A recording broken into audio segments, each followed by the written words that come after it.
Hello, hello. Welcome back to World Class Speaker Day 2 of our 3-day conference on how to become a world-class presenter and speaker. This is Kane Minkus, and I'm excited to be spending this day with you, sharing more about the secrets and the techniques of how to become an awesome presenter and speaker.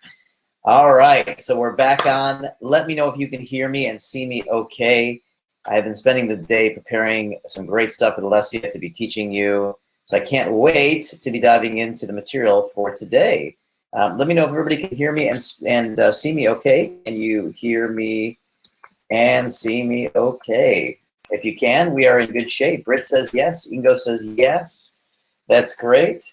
I have to tell you, I'm actually really enjoying this kind of very casual journey, hanging out at home, teaching you from across the world. I actually am loving this. So looking forward to continuing down our pathway here. Looks like everybody can hear and see just fine. That's great. Of course, if you, for any reason, did not get a chance to watch the entire session of the first training that we did here, day 1 essentially of World Class Speaker, you can catch that in its entirety online. You should have received the replay information. If you did not, I'm going to give that to you right now so that you have the replay information. And you can go ahead and watch it. You can watch it here. And actually, if you'd like, I'll give you the YouTube information so that you can actually go ahead and use the scanning mechanism so that you can certainly go in and adjust based upon the timing. If you want to scan through things, if you want to watch it for a while and then jump off and then come back. A lot of people like to be watching these things throughout the day. So I'll give you the YouTube video link as well, so you can choose how you want to watch your training here. And we have set up some very cool stuff for you for some content stuff that I want to give you. So here's the YouTube link. I just posted that in the chat window. That will get you to the live video of it as well. So you can, stop, go have a break, or, watch it the following day or whatever you want, just so you can control the rate at which you consume, which is awesome. And I'm going to actually do a couple of cool things to continue what we were discussing yesterday. So let's jump in. So today I'm going to actually continue on down this pathway, and I felt like after I jumped off yesterday, I felt like, by the time I got to the speaker kit, I felt like I could have done a better job explaining a few more things. So here's what I did for you. I posted up a whole bunch of completed speaker kits that we have done, and a whole bunch of resources for you under that folder. So I've just dropped you that link right there in the chat window, and that gives you a whole bunch of resources that you can go review. It gives you speaker kits. As where we left off yesterday, we were talking about using speaker kits to talk with organizers and get in with organizers. That link is going to give you a link to about 6 or 7 finished speaker kits that you can go check to see how they are set up and how they are organized and how they are designed. They were all designed by our internal marketing team. And it's interesting to see different speakers having different kits and different layouts. And of course, not everybody has everything, because not every speaker has the exact same resources that every other speaker does. So some speakers have been speaking for a while. Some speakers have not been speaking at all. Some speakers have lots of pictures of themselves. Some speakers don't. Some speakers have a lot of pictures with celebrities. Some speakers have a lot of pictures with media and all that, okay? So that gives you a whole folder that you can go in. Plus, I give you a bunch of copywriting lessons and copywriting swipe files that you can use to pull in and create great titles for your talks, as well as great bullet points, really compelling bullet points for your talks, and a little bit more training and information on how to write great titles and great bullet points for your talks, okay? You can get that all in if you click on the link, you should be able to go right in there. In fact, if somebody could do that and just let me know, if you're able to access the folder right now, that would be great. I'm gonna just make sure that that is all functioning for you as I go into it. And in fact, I also updated my browser. So you shouldn't see any signs or anything that says that we need updating.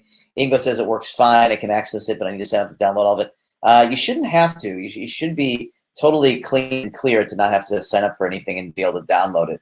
And it's the link. So Isabel, it's that link. Okay, folder says they're working. So Abdullah, I'm not sure why you'd have to sign in for it. But anyways, it looks like it's working. If for any reason it's not working, this is the link. I'll give it to you guys again if you're not seeing it. If it's any reason it's not working, let me know and we will make sure. It's a Box account. It's like a Dropbox account. It's just a storage and it's got all this cool stuff in it.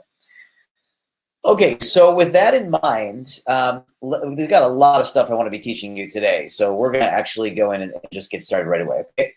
What I wanted to do is I just wanted to kind of follow up with our last points that we were doing on the speaker kit and just make sure you understood exactly what pages you need in your speaker kits. Okay, so I'm just going to do a real quick finalization of that.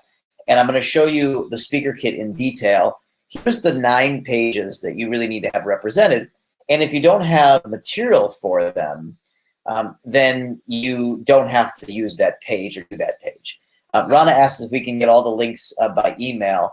Sure, I can send you out all the links. I'm going to keep compiling resources in there throughout the training. And so what I'll do is I'll send you the final link via email at the end, which will give you all of the resources that I'm putting up for you throughout the training. Something to learn about what we do is in every training we dynamically engage. So no trainings are ever the same. Now, I'm not teaching you about facilitation and creating 3-day trainings here. I am training you about putting together a powerful 90-minute presentation or 1-hour keynote or 2-hour presentation. So I'm not going to teach you about my method of putting together and facilitating trainings yet, okay? Anyways, let's look at the speaker kit in detail. Here's the 9 pages that you need, rather. You need a cover page, and that should usually have your picture and your logo on it, okay? Now, your logo can simply be your initials. This is how many speakers actually build out a logo. It doesn't have to be your company logo. It could just be a nice, great headshots of you and your logo. Number 2, you're going to need a welcome letter, and your welcome letter is simply a letter to whomever is reading the kit, and that is your letter that just says, nice to meet you. I'm so proud that you're looking at this. I've, a little bit of your excitement and your enjoyment and a little bit of your background and why you love speaking and what you can do. Just that. It's just a little welcome letter. It doesn't have to be a big deal. Number 3 is you're going to want a page that's going to demonstrate or show other organizers that you've spoken for, other conferences that you've spoken at, trade shows, any impressive clients that you have worked with, either as a consultant, a coach, a speaker, a trainer, an author, or a facilitator. This is a great group to have on that one page where you've got a page of your organizers and your client list. Then you need a page of you in action. You want to have a page of you with pictures of you in action. And so people can see that there's social proof that you have been speaking. Next, you're going to need a page, as I mentioned, with your 3+ compelling talks. You'll notice that as you go through the speaker kits that I provided you on the folder, that some of the speakers have like 7, 8, 9, or 10 talks. Now, I don't really think that that's necessary to have so many talks, but 3 is a minimum, and if you have more, then you can put more in there. And remember, you need a title, bullet points, and then a little paragraph description of each talk. The 6th thing that you're going to need is you're going to need a speaker bio, okay, and that's going to need to be in there. And that's, of course, your background or your bio, your impressive accomplishments, what makes you an expert or credible, just basically your CV, put into a form that would speak to an organizer. Number 7 is a page around rave reviews. Anybody that has said that they love working with you, that you've done a great job presenting or teaching, or that you're just an amazing impactor, you're a great storyteller. Anybody that is willing to give you a testimonial about your presentation style, this is going to be the 7th page of what you want. Then if you have them, and I realize not everybody does, so only if you have them, you're going to use high profile or celebrity pictures. Pictures of you with celebrities, with athletes, with politicians, celebrities with you with executives, CEOs, anything like that. This would be the page that you put all that on. If you do not have that, don't worry about it. You just don't have it. And number 9 is any of the media that you have been featured in. And this would be something like the logos. If you've been on radio stations, podcasts, if you've been on television, in newspapers or magazines, you would put those logos on that page and you could just say as featured in. You don't really need to have anything from those media You're just going to have them as logos to show that you have done them there. Okay, so those are the 9 pages of your speaker kit. And I just want to make sure, I don't think I went through that in enough detail. So today I was thinking about it and I thought, you know, they need more detail. So there you have it. I just want to make sure that you are clean and clear. And then from there, we talked about your website and your YouTube page. And now we are on to the new material. Okay, so that wraps up yesterday's last session's material. Today, I've got a ton I'm going to take you through. I'm not even sure if I'm going to get through it all, but that's okay. We've got another day together, in which case we will get through everything. And if we don't, we'll do a bonus session. Why not? We love bonus sessions. Today, what I'm going to be working with you on is more of things like branding and how to position yourself. Now that you've started to build your platform, how do you start to build a brand for yourself and start to get your brand as an expert or as a speaker brand out in the marketplace?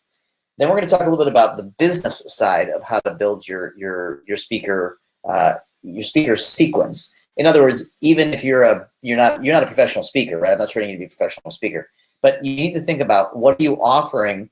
If you're offering your products or services, what is the sequence in which you're offering as a speaker or as an expert or as a trainer? What is your sequence of offers? I'm going to talk to you about how to create a little business model for your speaker side. What else? I'm going to talk to you about storytelling. So we're going to talk about storytelling, and I'm going to take you through how to structure up the sequence of your signature talk. That should be very exciting. And then I'm also going to take you through offer sequences and teach you how to actually create an offer that it has a reliable sequence that we take you through.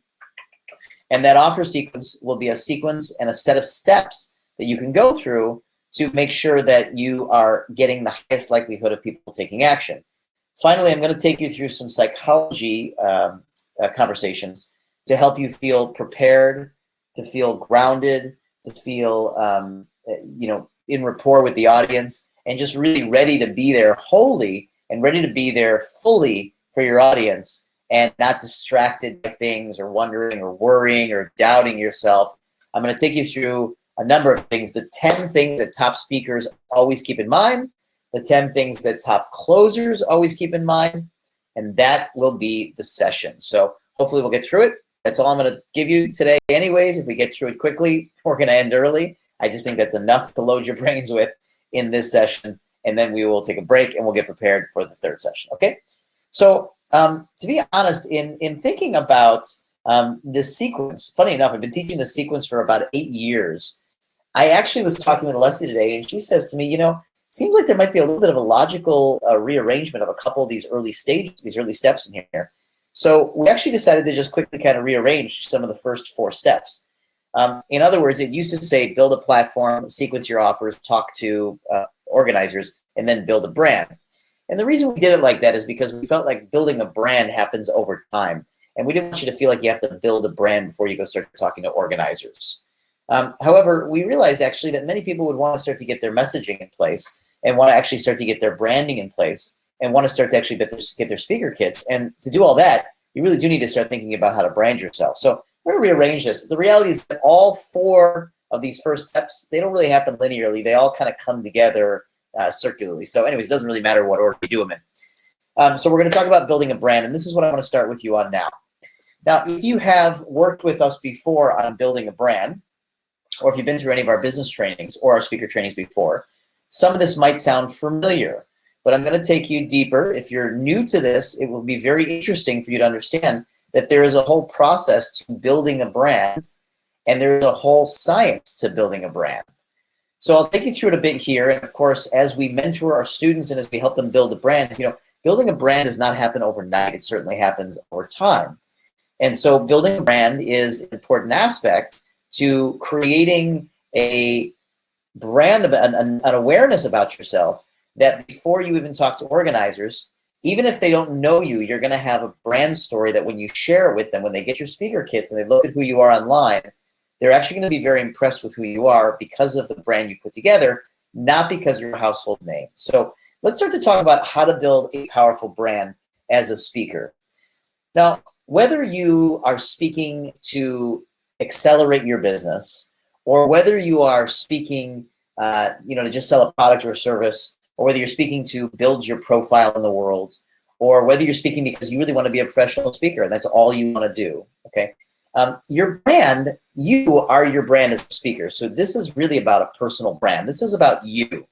And so it's very important that you think about branding from branding yourself, and how do you start positioning yourself as what's called an expert, or what we consider an authority or a thought leader in your industry. This is why people are listening to you, is because you should be being seen as an expert or as a thought leader.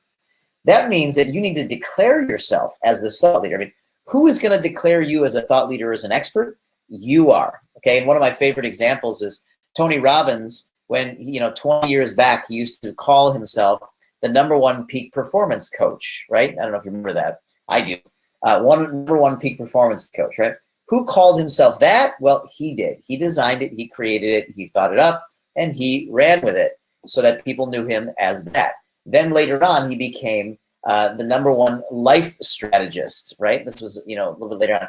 You may not even remember that change. Then he became the #1 life and business strategist, because business growth became in a big market to be in. And so this label of his evolved over time, and his positioning evolved over time.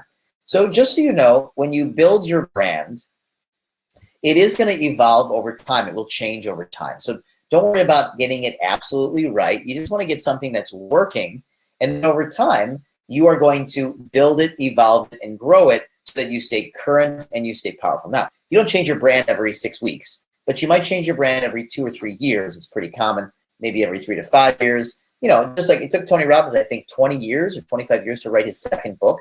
He didn't write a second book because it wasn't relevant or necessary for him to be moving forward. He was focusing on other things like media, and we'll talk all about this when it comes to building your brand in just a moment.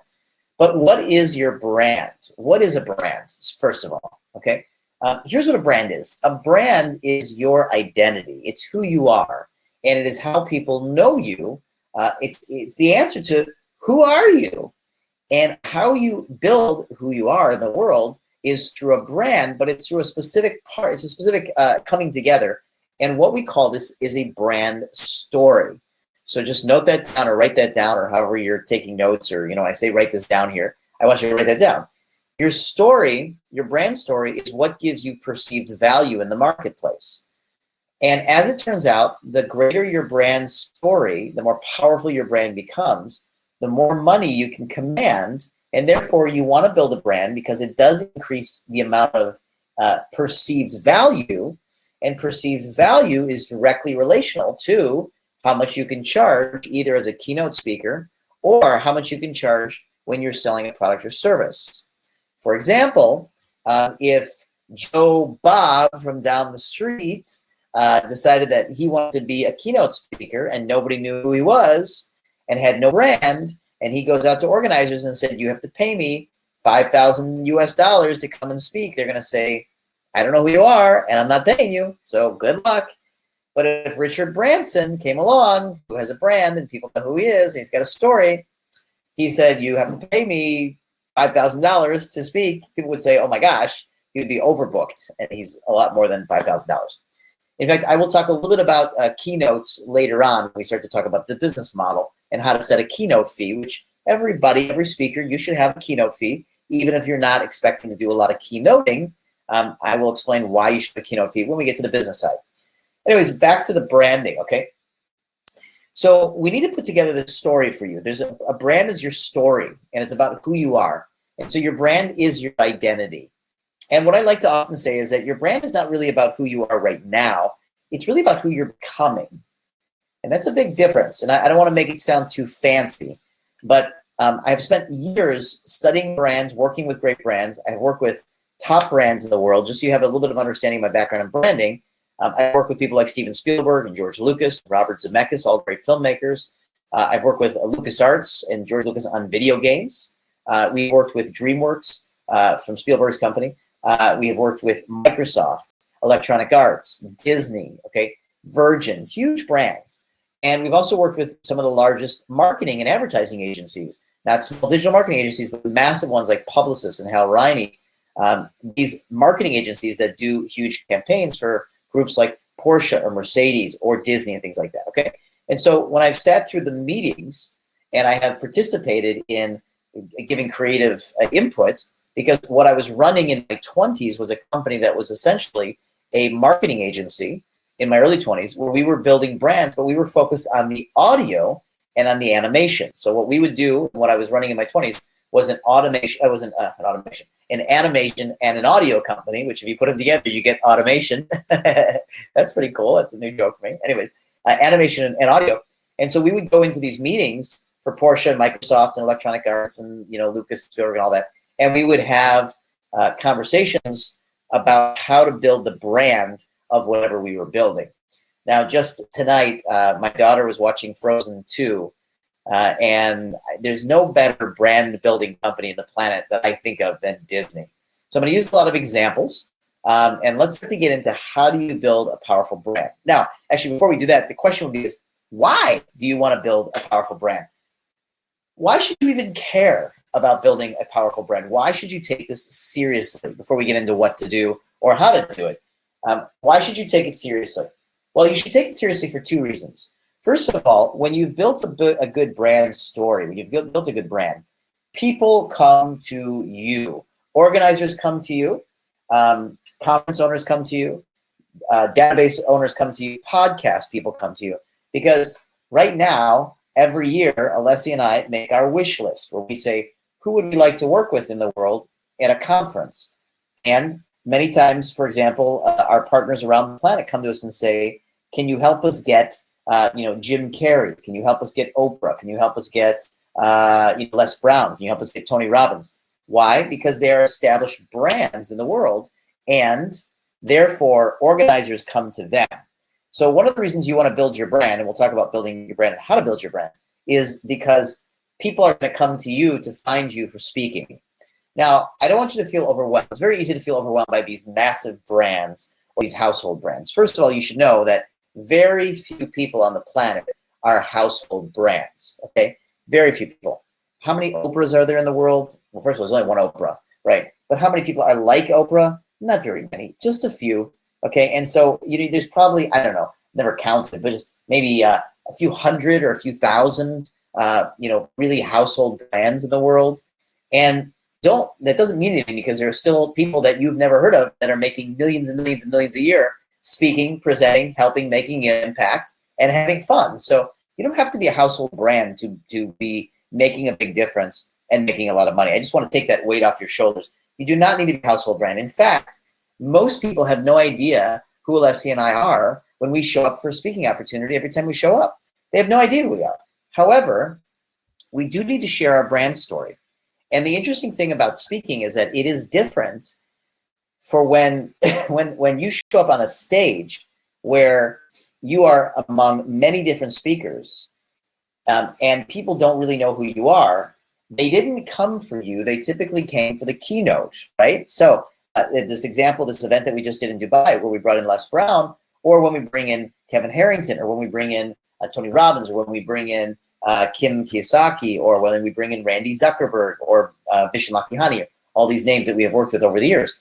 Why do we bring them in? Well, we bring them in, first of all, because we like them and we respect them and we think they're great people, and they do great work. But we also bring them in because they help us attract in the audience. Why? Because they have bigger brands than us. And we'll talk about this technique shortly here. It's called brand leverage, and I'll get into the technique shortly.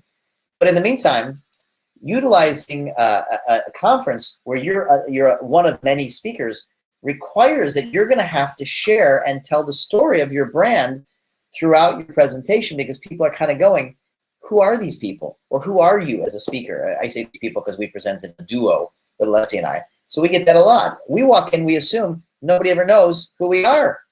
And you should walk in and assume nobody ever knows who you are. We have a good friend who has done over $500 million in sales online. He has produced, I think, over $1 billion in sales across all of his clients, all of his students. And he walks in a room and he says, I'm going to assume that nobody knows here who I am, even though he's got tens of thousands of followers and so forth, because very few people actually have household brands. So I'm not interested in training you to be a household brand. It's not practical anyways. If you'd like to be a household brand, it's about a reach, and it's typically done through television or film.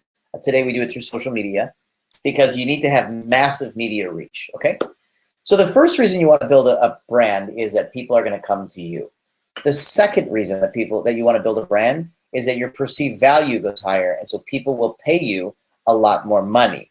These are two great reasons to pay attention to this section. So let's start to take a look at how do we build a brand.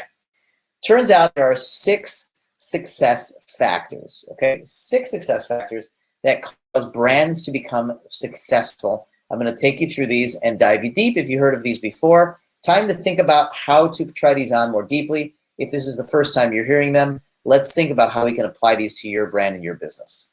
Number 1 is that a brand needs to be remembered, okay? Now, the way we work with our speakers on how to build their brands is we do it based upon the way the mind works.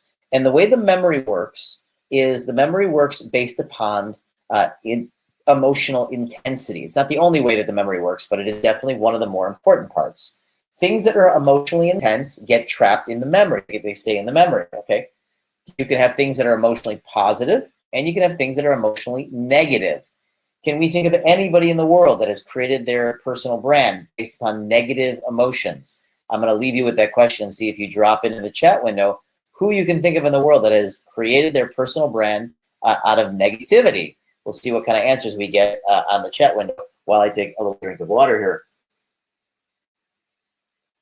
All right.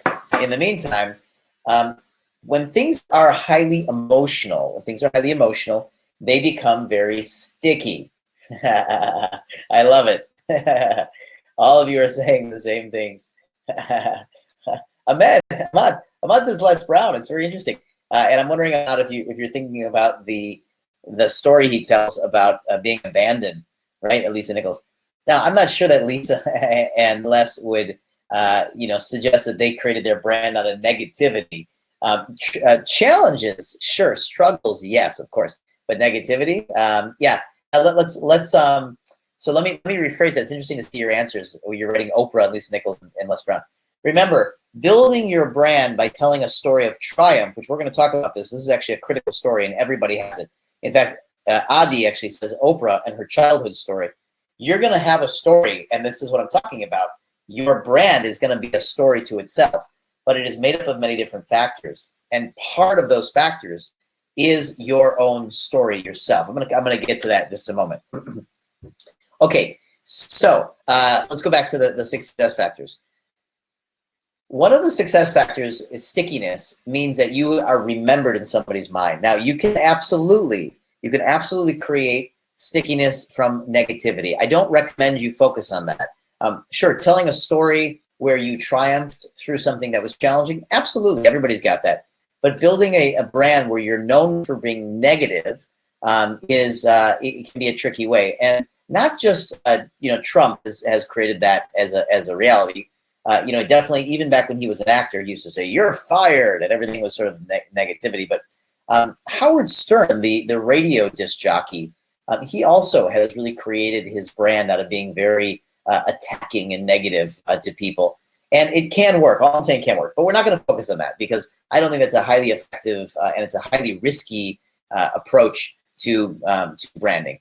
I would say let's create it out of something that's highly emotional and something that's very, very, very positive, because the brain remembers highly, highly positive things along with highly negative things. So let me just ask you, what are some topics that get you emotional? And let's try some positive topics. What are some topics, and you could drop these into the chat window. What are some topics that get you very emotional, that when you talk about them, you get emotional? You start to feel emotions, you start to feel feelings, okay? Yeah, Amber says Simon Cowell, by the way. Absolutely. Simon Cowell did actually create a brand on negativity on American Idol, if I'm remembering the show he was on correctly, and that is very true. Larry Flint could be a good example of negativity. That's correct. That's correct. That's what I'm saying. It can be done. Actually, can be done. And I'm not going to suggest that we build that. But let's go to these topics. What are some emotional topics that really engage you emotionally, that get you emotional? And here's why. If you're not emotional and you don't create emotion, you're not going to create motion in people's lives. And there's an old saying that emotion equals motion. And that's going to be important for sales later on as well. So Kenneth says life and death stories. Absolutely. Isabel says traumatic experiences. Yes. Suffering or injustice or poverty. Absolutely. Relationships. James says we watched Frozen 2 today as well. If you got daughter under 10 years old. You probably watched Frozen 2 this week. Jamie, the earth. Okay, right, humanity. Let's see. Britt says, mother's children, okay? James, hitting rock bottom to success. So we're talking about triumphs, challenges, going through challenges. That's great. Yeah, overcoming failures. This is big, right? Thank you as well. Lilana says, lack of confidence. Okay, we're talking about confidence, having the confidence. How about other things like, Amber says, winning legal cases against all odds. Yes, Amber, we know that is your story, and that's great. We can't wait to hear your story. Financial struggle or money. That's right, Camille. Charlotte, any tough stories that people identify with? But what are some topics? So children, travel, money, religion, politics, humanity, let's see, love, romance, intimacy gets you emotional. Let's see, what else? Music, art, right? Poetry, near-death experiences, Susie says. Yes, things that are really a thing like that. And what I want you to start to think about is, are your topics emotional? Is your brand, is your story emotional? Is your approach to what you're doing emotional? And I have to tell you that many, many, many people actually are not emotional. They are actually very, very flat, and therefore they're not driving high emotion in their presentations, okay? So let's go to the second success factor. The second success factor is that people see you and they see your brand all over the place and they see you everywhere. It's called brand saturation. And brand saturation is a technique where you will become top of mind frequently. And this works on the way the brain works and the way the memory works in the second aspect. It's frequency. The frequency at which you are in front of people will be the amount of which you saturate your brand. So first of all, the brain works and the memory works based upon the intensity of the emotion. The second way it works is based upon the frequency, how often. Now, I have some friends who I've met along the path of speaking who are memory experts. They are unbelievable. My memory is already very tough. It's already, horrible, right? I barely remember my own name for that matter. And these guys remember the most amazing things. There's a memory expert that I met named Ron White years ago. I don't even know if he teaches still. But this guy, what he would do in his presentation is he would stand up 100 people in the audience that he had never met before, stand them up, have them say a number, and then he would go through that number after they all said it. He would remember it, and he would say it in exactly the right order, and then he would do it backwards. Unbelievable, unbelievable. There's another one in Singapore named Nishant, a friend of mine, and he does it with names. He stands up 100 people, and he has them say their names. And then he says their names forward, and he says them backwards. And it's unbelievable. I can't even remember 3 of their names. And so when I talked to Nishant and I talked to Ron about how to improve my own memory, one of the things they say is frequency is very important. You have to go through, if you want to remember what you did during the day, you have to go back to what you did before you go to sleep and actually create more frequency, remember things more frequently, okay? So this is called brand saturation when it comes to branding, and this is how we use social media today. So utilizing your brand in social media or using it on all of your slides when you're presenting. You're gonna see in the bottom left-hand corner, you see Alessia and I. We have a lot around brand saturation, and of course, our personal brand, even our logo. If you look at our logo right here on this whole thing, right? Let's see if I can get that to show up. Do I get that on the screen? Yep, right there. Our logo's right there. That logo is something that we try to put on as much as possible. You'll notice that if we are not in the picture personally, we typically have the logo on, and sometimes we have both, okay? So it's very, very important that you have a lot of brand exposure, brand saturation, brand frequency, and part of what I'm pointing out here is that on every slide, or almost every slide that you're going to put into your presentation, you're going to want to have your picture in some form or fashion. Now, the first question you ask is, isn't that too much? Isn't it overdoing it? The answer is no, that you want to get people very connected to your brand and your brand story. You can make it small. It doesn't need to be obnoxious. It doesn't need to be large, but you want it all over the place. Oh, there it is again. And even look, to your right, we've got our company brand logo. So we've got our brand logo here, and we've got our brand logo, our brand here. And you just always put in your branding as much as you can. It's part of creating that brand saturation experience. Okay, number 3, to build a powerful brand as a speaker, as a presenter, as a personal brand, you're going to want to use the brand leverage of other brands that are more valuable and more well-known than you are. Brands that have stronger market relationship is what it is. And brand leverage is where you leverage by being involved with a brand that has a much bigger household name than you, or a bigger reach, or is just more well-known in certain circles. It's always great to be hanging out with Oprah and Richard Branson and Tony Robbins, and we have done this over the years. And before we reached them, we had to be hanging out with people that had more well-known brands in their own circles that you wouldn't even know. People you wouldn't know by name, okay? In fact, if I go to this next page and I show you, you're not going to know everybody on this page. In fact, I'm going to bet you don't know this guy in the middle here, right? Well, this guy in the middle, I'll reveal him in just a moment. But the point is that he is brand leverage for people in his circles, which is why we use him on this slide, okay? And over the years, we have definitely worked diligently to meet great brands in order to be able to do cool projects with them. Why? Well, because the linkage together for your brand, the linkage together is very powerful for people to see you together, because there's an element of trust and social proof. This is one of the elements to why you want to be around higher profile brands. One of them is called social proof. Social proof is a dynamic that has human beings say, if you are being trusted by somebody who people trust, then I can trust you too. It's a transfer of trust. It's social proof. Hey, if Alessia is hanging out with Richard Branson, she can't be all that bad.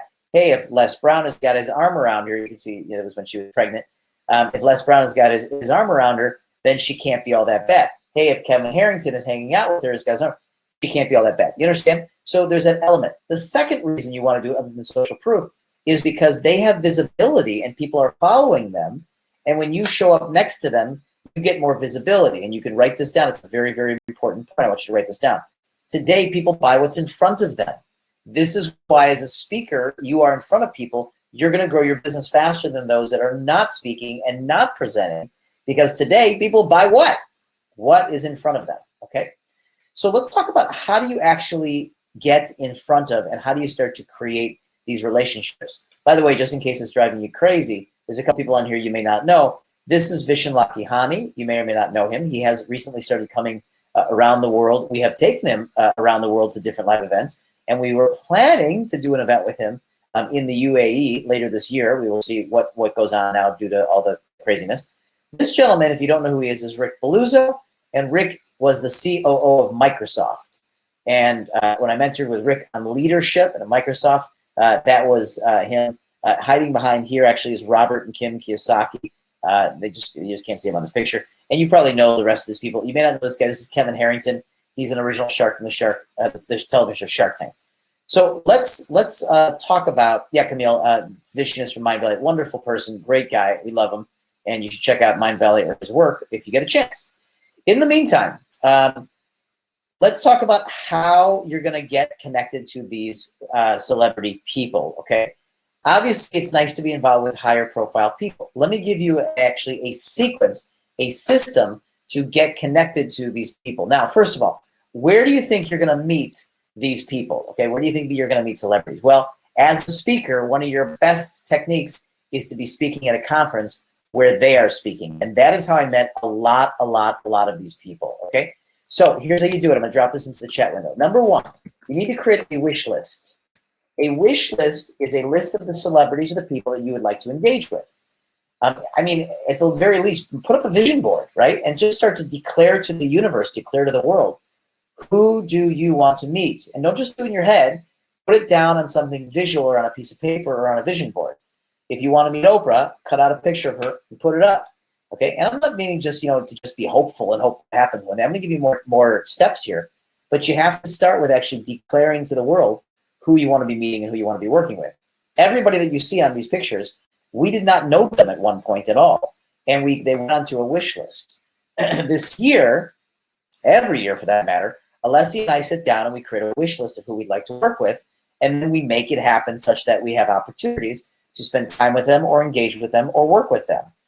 In the meantime, okay, Every year, our partners come to us with wish lists as well. And I'll use Alpha and Najahi in Dubai because we have a lot of students here from the UAE on this. Our partner in Dubai, the lovely Alpha, comes to us and she says, here's our wish list. We would like to get X person and Y person and Z person. How do we work together to get there? She has a clear, distinguished list of who she would like to be working with. It has to start there. You have to declare your wish list. But that's not enough. Number two, you have to get into proximity of them. Proximity. Proximity means they need to become aware of you and who you are and what you do. Very, very, very important. Your proximity. These are actually, if you're wondering, these are water jugs that Alessia typically drinks out of because she's got a measurement. She wants to drink a certain amount of water a day. She's nursing, so I've stolen her water jug. She likes to make sure she knows how much water she's consuming on a daily basis.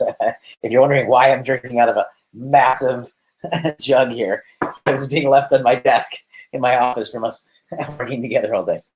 Anyway, back to proximity, back to the game here. Proximity. We have to be able to get in touch with and connected to these celebrities. How do we do that? This, in some ways, could be one of the toughest parts of the whole game of getting involved with celebrities. Well, the first thing I recommend you do is figure out where they are hanging out. So where do they hang out? Well, they hang out at live conferences. They go and they hang out at charity events. I mean, go where they're doing business. Don't find out where they hang out. I mean, you could go stalk them. I'm not going to advise stalking. I used to live in Los Angeles, and there were celebrities around us everywhere. You certainly could know what cafes they go to and what restaurants they go to, and you could stalk them and you could go find them. It certainly works, and some people do that. I don't necessarily recommend that, but you could do that. In the meantime, I recommend that you figure out where they're going to be hanging out professionally. What charity events are they going to be going to? Will they be speaking somewhere? Could you go to a conference where they're speaking? Are they running workshops themselves? Some celebrities love to teach. Some actors, they love to teach acting classes because it's fun. They like to contribute and give back. Maybe they're going to be showing up at a special occasion, at a ball, at a private event somewhere. How do you get in touch with them? Now, there is an easier way that is not as good, but there is an easier way. The easier way is to call or write their agents. Almost every high-profile person, and I'd be shocked if a high-profile person doesn't have an agent, but almost every high-profile person has an agent or a team that they work with that is responsible for fielding calls of projects and evaluating projects. You could call their agents. The reason I don't recommend it is because their agents are in the business of monetizing their precious assets, okay? And that means that every time you talk to their agents, they all want to tell you how much money you're going to have to pay them in order to get in touch or work with the celebrity. And often they've got their agency fees on top of the actual celebrity's request. And therefore, it's always cheaper and it's always easier to work directly with the celebrity. Now, I realize it's not always easy to get in proximity with them for the first time. And there's some celebrities that we have had a hard time getting in touch with, or we just want to speed up the process. And therefore, we simply just called their agents and we said, look, we want to talk to them about coming out and joining us at a conference. But I will tell you what, as soon as we meet them for the first time, we talk to them about never talking to their agents again. And typically, if they make us talk to their agents, which a lot of them don't over time, we don't typically keep working with them because it's too difficult. Some celebrities, some high-profile celebrities, we have to. That's just how they work. And if you want to work with them, you have to work with their agents. But here's the deal that I've learned over the years. Celebrities and high-profile people are often, not always, but often really, really, really cool sweethearts. They are often really respectful. They understand that relationships is the name of the game. They never know who you know. They never know what projects you're going to have or where you're going to end up in your life. And so they're often very respectful, very sweet. This has been my experience. And they're often very willing to do things. If you ask them to, they'll do almost anything you ask.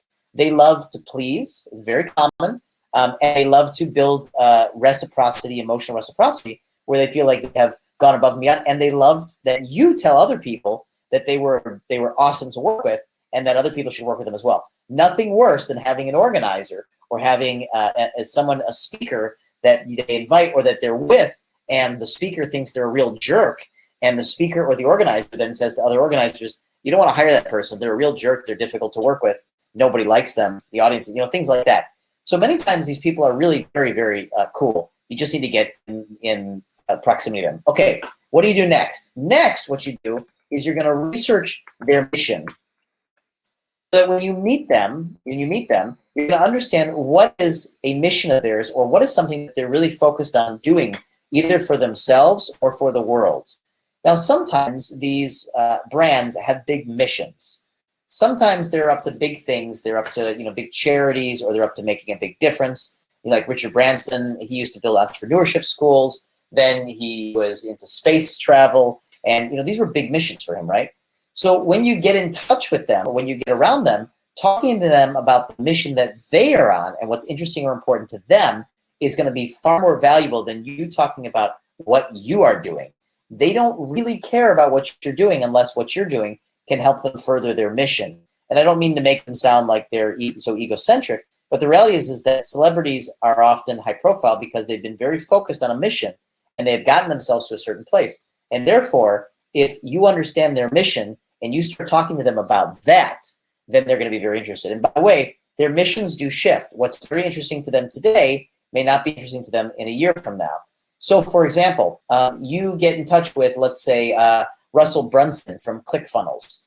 Okay, you get in touch with Russell Brunson from ClickFunnels. If you start talking to him about how you can, I don't know, hey, you've got a business idea, you want him to invest in your business, and it's going to be big. He's not going to care. You know why? Because he's focused on building ClickFunnels right now. And in fact, you might think he wants to be speaking and presenting. So you say, oh, Russell, why don't you come out to an event that I'm going to be speaking at? I'll get you on the event, or I can talk to the organizer, or I can hire you to come out and pay your keynote fee. He may not even care about that. He may want to send a speaker of his so that they can sell their ClickFunnels membership. And that might be his mission. His mission might be to just get more people into ClickFunnels. I happen to know that is his mission. That's why I'm saying that.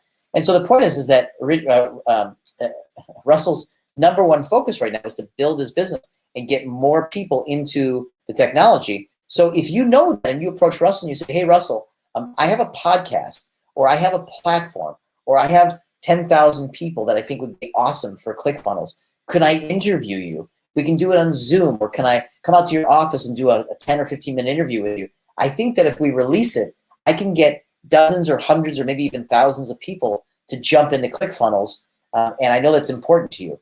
This is the pathway to their hearts, is to talk to them about their mission, which brings us to step number 4, which is to give them a gift.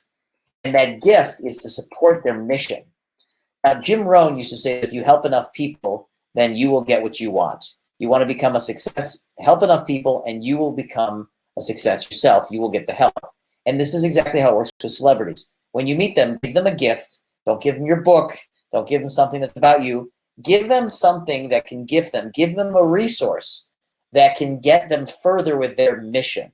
This is an awesome way to build a relationship with a celebrity or a high-profile person. And this is what we've done with every one of them, whether it was Les Brown or Tony Robbins or Tony Blair, Kevin Harrington, Robert Kim Kiyosaki, Rick Beluso, Bill Clinton, Vishen Lakhiani. We basically, we put them on a wish list. We got in the proximity next to them. We studied their mission. We knew what they were up to. And when we got in touch with them, we said, we've got something that we can give you a gift on and help you further that mission. Let's work together and we can help you further your mission.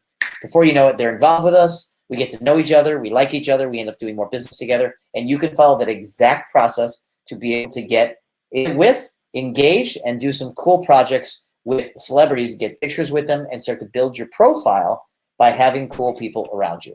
Okay, moving right along. Number 4, rave reviews, testimonials. As a speaker, this is very important that you get speaker testimonials for all the organizers. Now, I'm choosing during this training to not play a lot of videos for you because I want to stay focused on teaching you content. But I will post some links for examples to organizers who have talked about us saying, hey, I've had Kane and Alessia on my stage, or back in the day when it was Jeff and Kane, I've had Jeff and Kane on my stage. They're terrific. People love them. You should have them at your event. They do a great job. They are powerful for the audience. If monetizing was important, which usually was because we were selling speakers, we would have the organizers say, hey, Jeff and Kane are amazing at what they do. Very powerful speakers. They are awesome for the audience. And if you're an organizer, they're going to make you a lot of money, so you should have them on your stage. These testimonials are very, very important as a speaker for organizers, but then you also want to be building your profile through testimonials of clients and maybe even audience members. Get testimonials, and I can tell you that video testimonials are more powerful than text testimonials. Faye's asking a question about the last thing here. Let me cover that before I go too far. What sort of gifts have you shared with celebrities that you have reached out to?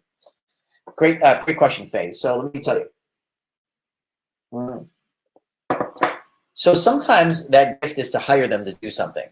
It's any resources you have. Sometimes that gift is to give them something that's cool. Sometimes that gift is to give them the gift of exposure. Sometimes that gift is the gift of consulting. So when I met Prince EA, for example, with Alessia, we gave him a little gift. We had lunch with him. We sat down and we did a whole strategy on his business.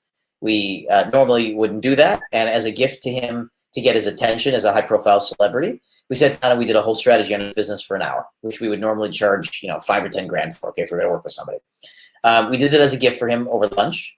We even bought him lunch, right?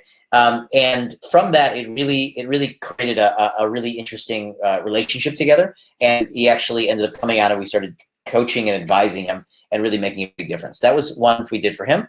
With Richard Branson, we gave him a list of 100 different ways that he could better use his resources on projects that he was working on when we met him.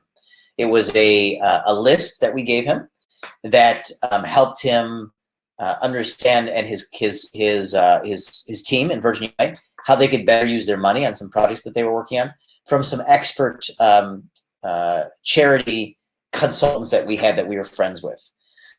Let's see, what did we give? Robert and Kim Kiyosaki, we gave them a percentage of some sales that we were doing to when we got to know them. We said, hey, we have a great idea. We pitched them on the concept of them promoting us, and therefore we gave them a percentage of sales. That definitely got their attention. What else? Vishen Lakhiani, we did a whole bunch of promoting for him. Oh, Dean Graziosi and Tony Robbins. We did a whole bunch of promotional stuff for some launches that they were doing, which got them connected to us and excited who we were. So things like that. It's like, what resources do you have that you can utilize? Let's see, what's another? Randy Zuckerberg. We had a partner in Brazil that wanted to have a great brand and had a big budget for a speaker. So we met her and we said, hey, we've got somebody that we think you should meet. They've got a nice juicy budget to pay you, and you can come down as a keynote speaker and have cool stuff. And she says, wow, who are you? And let's have dinner when you're there. And we got to know each other. We found out that we had some really good synergy. We ended up doing other projects together. So these are the kind of things that I would suggest. Now, Balsam says, I personally give them my 2 etiquette books, which is a gift is meaningful to them. So Balsam, perhaps you have to consider whether it is, and maybe it is, but consider that they might be on a mission. Although your etiquette book is cool, they might be on a mission for something totally different. But if you actually gave them a gift that helps them further their mission, they might feel even more connected to you, even more interested in what you're doing, and even more excited because you fit into a bigger picture mission for them. Okay, great. Let's keep moving along here. So you got it about the testimonials, and I wanted to mention that video testimonials are way more powerful. The actual statistic is 7 times more powerful than text testimonials. So we have collected maniacally, like on fire. I've collected testimonials. We have over 5,000 testimonial videos from our students, from organizers, from clients, from customers, from partners all over the world that we have collected over the last 15 years. There are different types of testimonials. Just note this down. There are customer testimonials. There are celebrity testimonials. There are third-party expert testimonials. There are partnership testimonials. Okay, and these different types of testimonials are all very important to demonstrate, to build your profile and to build your brand. There's Randy Zuckerberg in the upper left, lovely lady, and of course she gave us a partnership testimonial. Les Brown gave us a what do we call it? Character testimonial that he felt that Alessia and I are among some of the best, most trustworthy trainers in the world, doing things that he had never seen before, promising and delivering things he had never seen before. It was a character testimonial. Kevin Harrington was a celebrity testimonial saying, hey, I'm a celebrity from television, and if you want a group that's going to help you build your business or teach you how to be presenting and speaking all over the world, you need to work with Kane and Alessia. These are video testimonials. And of course, you get these testimonials after you build the relationships with these people. And at some point you say to them, hey, would you mind sharing a little video testimonial of how we work together in order to let other people know how we work and whether our stuff is real? All right, number 5 is social proof yet again. So there's brand leverage social proof, there's testimonials, which demonstrates proof, and then there's one more social proof, and this social proof is done in the form of pictures of you presenting in front of other audiences, okay? This is very important, obviously, for you as a speaker or a presenter. You want to be showing that you have been speaking before and that people like you in the audiences. The more different pictures of different events that you can show, the better. Now, it doesn't matter how big the audiences are, okay? We've worked, to end up in front of large audiences, and we speak in front of huge stadiums all the time, so that's what we use. But we didn't start like that, so don't feel intimidated by these pictures. I'm just showing you what you can use. And hey, I used to see pictures of this from my speaker trainers. I got inspired. I said, I want to be there someday. I want to be speaking in front of 10 or 15 or 20,000 people. It seems fun. So you're going to start wherever you start. Even if you're presenting in front of 5 people in a living room somewhere, it doesn't matter. Take a picture. Small groups is totally fine. You start where you start. I always like to say that. Remember, you start where you start, and you grow from there. Just like I started. My very first presentation I ever started in was a little dark restaurant in San Francisco with 9 people, most of which were my friends. And they were just colleagues, and there was nothing special about it. And we've got pictures of it. We took pictures. They were terrible pictures, but we used them to then go show next organizers that we had been speaking and presenting already. They want to see this. And of course, the bigger the pictures, the bigger the audiences, not the bigger the pictures, the bigger the audiences, the more impressive it gets. But even speaking in front of 50 or 100 demonstrates the same thing, which is that people like you, and showing 5 or 6 different areas that you've spoken in, 5 or 6 different groups that you've spoken to. This shows that you have done this many times, not just one time that you've spoken, and this demonstrates social proof. Okay, the last part of building a powerful brand is to publish. Publish. Now, please note this. Publishing is publishing that you do and publishing that other people do about you. Let's talk about that. Publishing any products, any books, ebooks, or any information products definitely raises your profile. Now, let's talk about books, okay? As a speaker, you are almost for sure going to need a book. Now, I did speak for a couple of years without a book, and we were able to do it mostly locally. I started speaking about 15 years ago where books weren't quite such a big deal. Today, you really need a book. Having a book is really a critical component. So if you have not gotten a book done, it's time to get a book done. Now, for our mentorship students and our mentorship students that are on here, they know that we have book coaches that can get your books done with you. We don't ghostwrite your books. I don't suggest you ghostwrite your books. I suggest you write a book, but that you work with a book coach and you have somebody that's really good that can help you lay out the book, get it edited, get it typeset, and get it into a final form. Now, I'm not going to spend too much time talking about how to build a book in this particular training because I really want to focus on presenting and getting your presentations put together and getting out there and speaking. However, putting together a book is a very, very critical component of raising your profile. Amber asks, is a book more credible than testimonials? The answer is really yes. If I had to make a trade-off between a book and testimonials, that's a tough one. They're both so important, What happens is when you write a book, you become seen as an expert.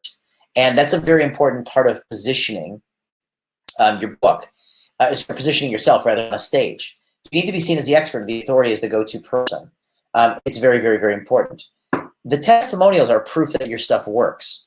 There are 3 questions that somebody is asking when they're listening to you before they are going to take action on what you asked them to take action on. Okay, write this down. Number 1, can they trust you? The first question anybody's ever asking is, can I trust this person? Do I trust this person? When the answer is yes, then they can move to the second place.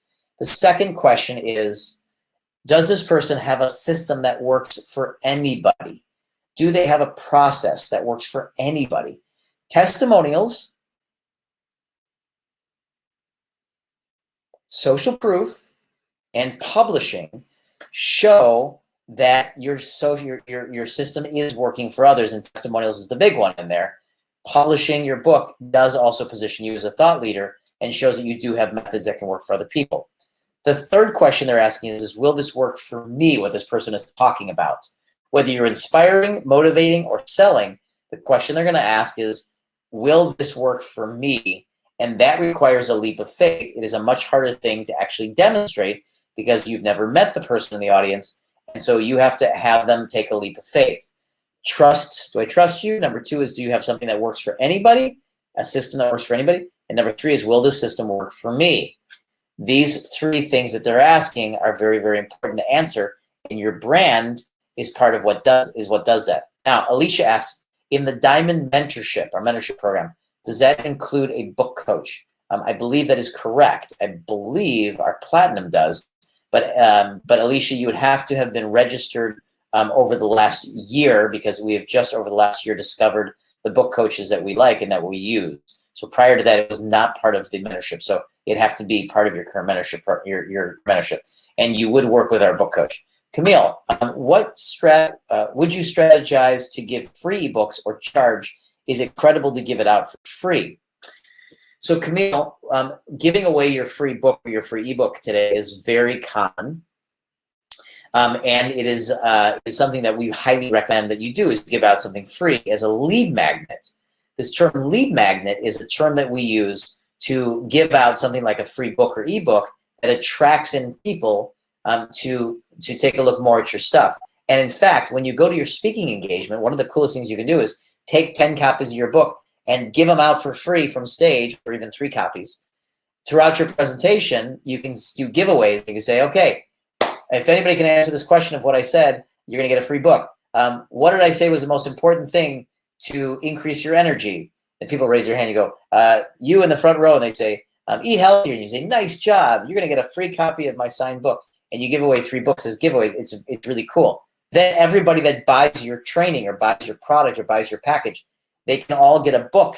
So they can leave and go home with your book, which has a picture on it, tells your story. Okay, makes sense? So it's very, very, very powerful to give it away for free. And it doesn't affect your credibility just because it's free. Okay, Kosti asks, will a book help me also in my industry in roofing? What kind of book should I thinking about writing? So Kosti, you will. And again, this comes down to if you're looking to position yourself as an expert.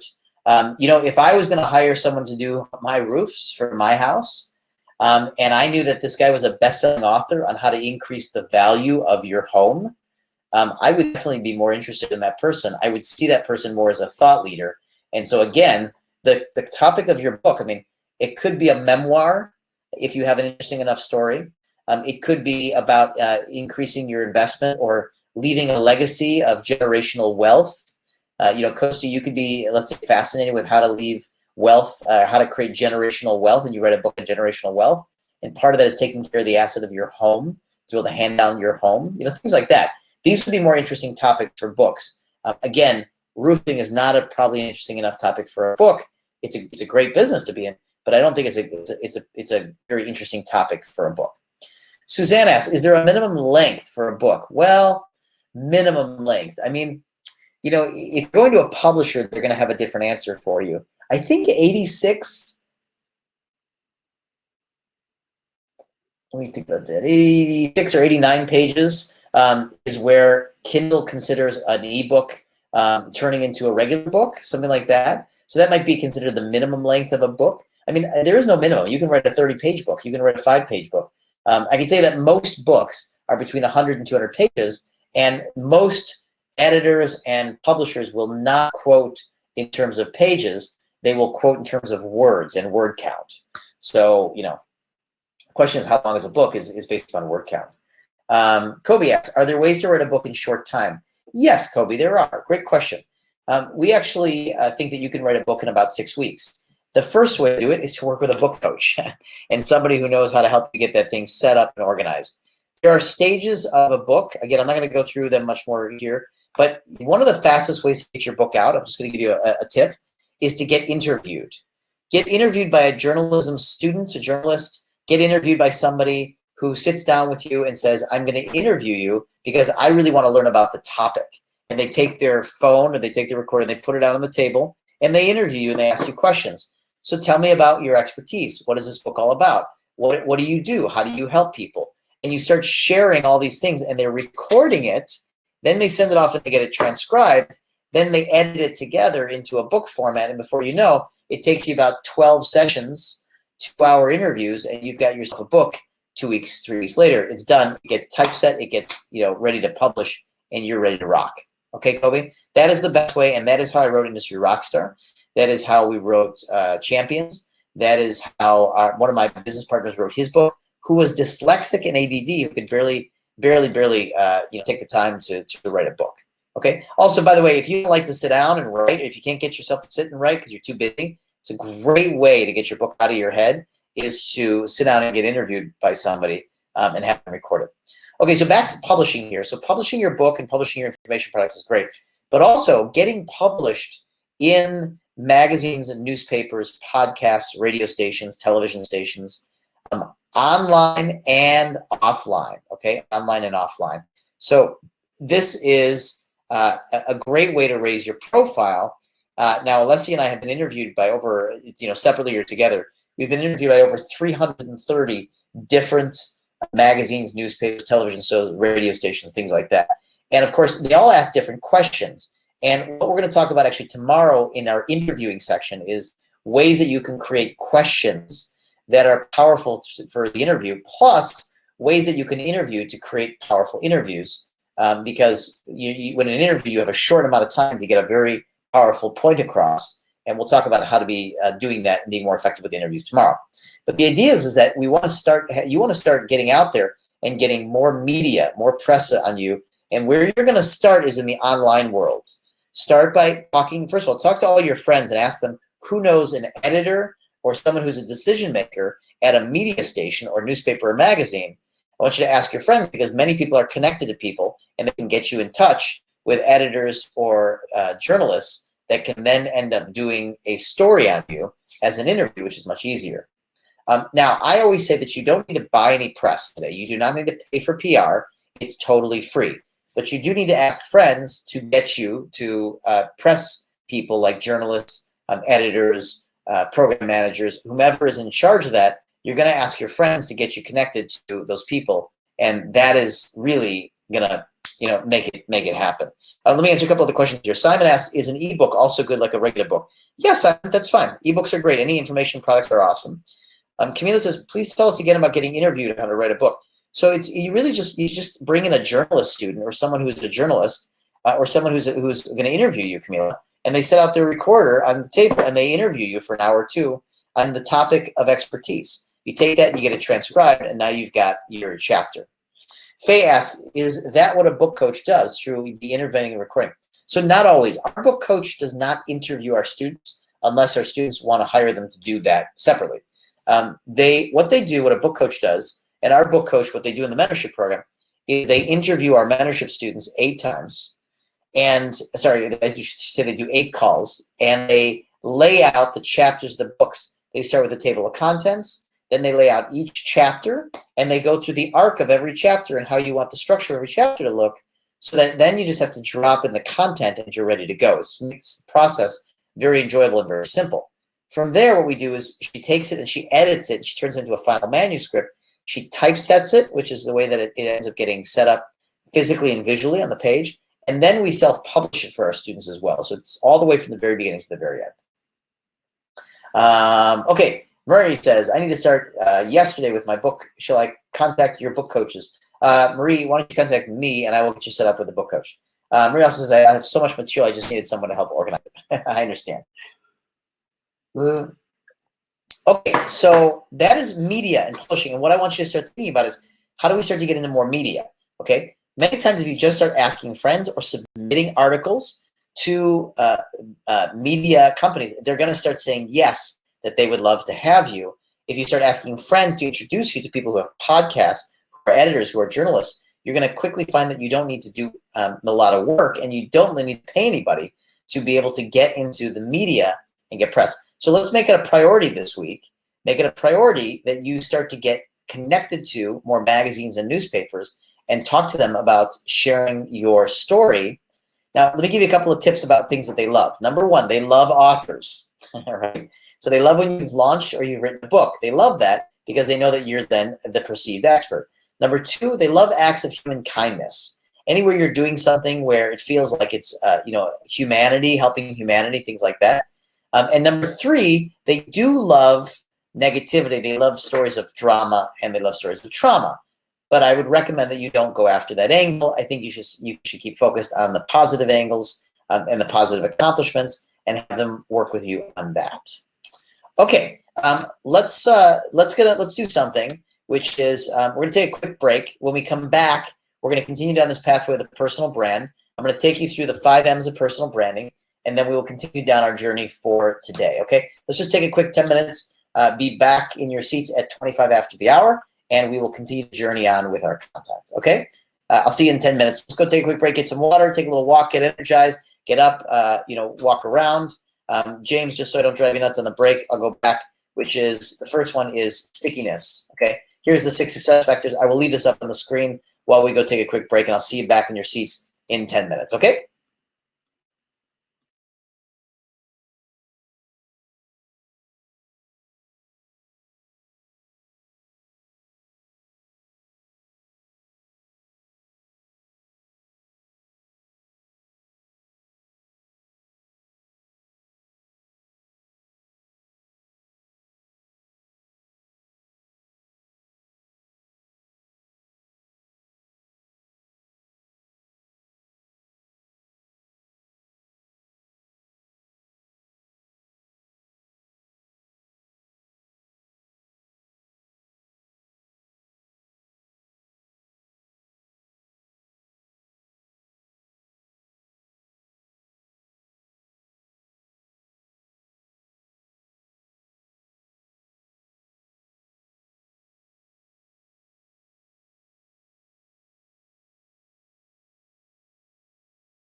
Okay, welcome back. Hope you had a nice little break. Let's get back into it. So now we're going to start, although we've looked at how to build a brand in general, now we're going to start to look at how to actually build a personal brand. And I've been very fascinated with this for a very long time. My first book called Champions was about personal branding, like 9 years ago, to maybe 10 years ago now. Anyways, let's talk about personal branding, because personal branding became a real revolution, and I realized that most people have no understanding about how to actually personally brand themselves. So over the years, I have created some systems, and we've actually won over a dozen awards for these systems on branding, including an award that they had given to Hillary Clinton, Mark Zuckerberg, Steve Jobs, and then to us for being among the top brands in the world and top branding agencies in the world. Okay, so let me just make sure everybody can hear me now that we're back on. I just flipped the mic back on. Want to make sure, can you hear and see me okay? If so, then I can keep going. Just want to make sure that I'm not talking to myself in my own office. Let me know if you can hear me. Okay, great. Kim says yes. Okay, great. Thanks. I'm on. Okay, cool. Good. So let's keep rolling. So let's take a look at personal branding. Personal branding is the art of positioning yourself as an expert. And this means that you are going to show up as the go-to person, as the authority in your industry. Now, here's why this is so important. You want to be seen as an expert, especially today. Now, this has become pretty common knowledge at this point, but for many, many, many years, I really had to convince people that it was very critical that people saw you as the go-to person in your industry, as the expert. And here's really why. If you're wondering why, first of all, it raises your profile, it raises your credibility, and it makes you more money. And here's specifically why. Money is always flowing towards the sure thing. So if you are seen as the sure thing in your industry, as the highest probability of success in your industry, money is going to flow towards you. So you want to be seen as an expert or as a thought leader. And to give you an example of branding that we have done, sort of final branding examples, these are some final branding examples.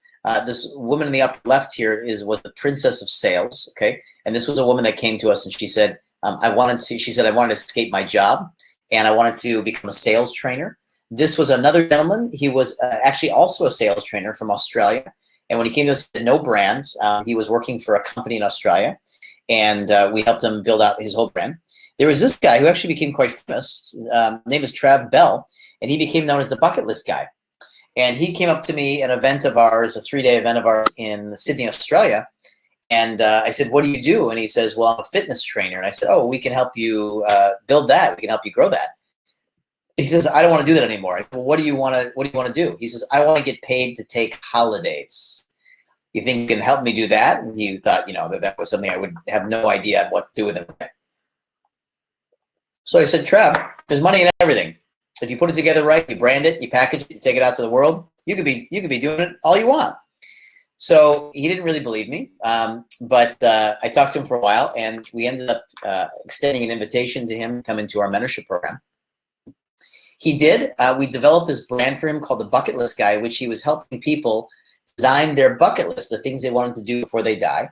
And then he arranged retreats and tours to take them on tours all over the world. He would go to Machu Picchu. He would go to India. He would take them to the Himalayas. He would do these awesome adventure tours. And guess what? He got paid to take holidays. And he made around $500,000 a year, I think, by the time we got done with him, $500,000 Australian dollars a year. Basically taking people around the world on adventures, helping them really do the things that were on their bucket lists. Okay, so this is part of the power of building a good brand for yourself. The bottom right-hand woman, Grandma Rules, she's one of the oldest women that we have ever branded up. She was in her 80s. I think she was 85 or 86 years old when she came to us, and she wanted to start a new business. We helped her build a brand around helping other people plan their retirement years. And she became a consultant to help people go retire and make the last years of their lives the most amazing years of their lives. And she was hired as a consultant. We helped her do this. This must have been about 7 years ago when we met her. I have no idea what she's doing now. I haven't followed up with her. Hopefully she's thriving and still going. But the point is that these are personal branded examples. And as you can see, the person is being used in all of these brand examples. And there's a science behind it. So I know you probably can't see, but if you look here in this middle one right here, this is Ari Galper. And Ari Galper, this was, we branded him up, and his brand was the world's #1 authority on trust-based selling. Now I'll come back to that when I start to decode this, so just note that. His, the theme was unlock the game, and his message was selling made painless, okay? And so let me start to decode this stuff for you, and you can start to see what it was. And Faye asked if we worked on Ted James. We did work on Ted James's branding, helping him actually get more visibility in Australia. Our marketing agency did that. Okay, so let me share with you the award-winning 5M's formula that we've won awards for all over the world. And here's how it works. Grab your pens. This is the 5M's to actually branding yourself powerfully. The first part of branding yourself powerfully is all in the stuff outside of you. So the way you take a picture, your headshots, okay, your pictures and the way you pose and the way you do things, there's a whole science behind that, okay? And the pictures are very, very important. And you want to be telling a story with all the pictures that you're using. And I will start to point these out because the pictures that I use in the keynote, in my PowerPoint here, in my slides, they were pictures that were taken, and I was really particular about the story that I wanted to tell. So the thing that I want you to start to think about is, what is the story that you're telling with every picture that you are taking? Because static headshots are okay, but they're not going to get you a powerful brand because they're just a static headshot of you.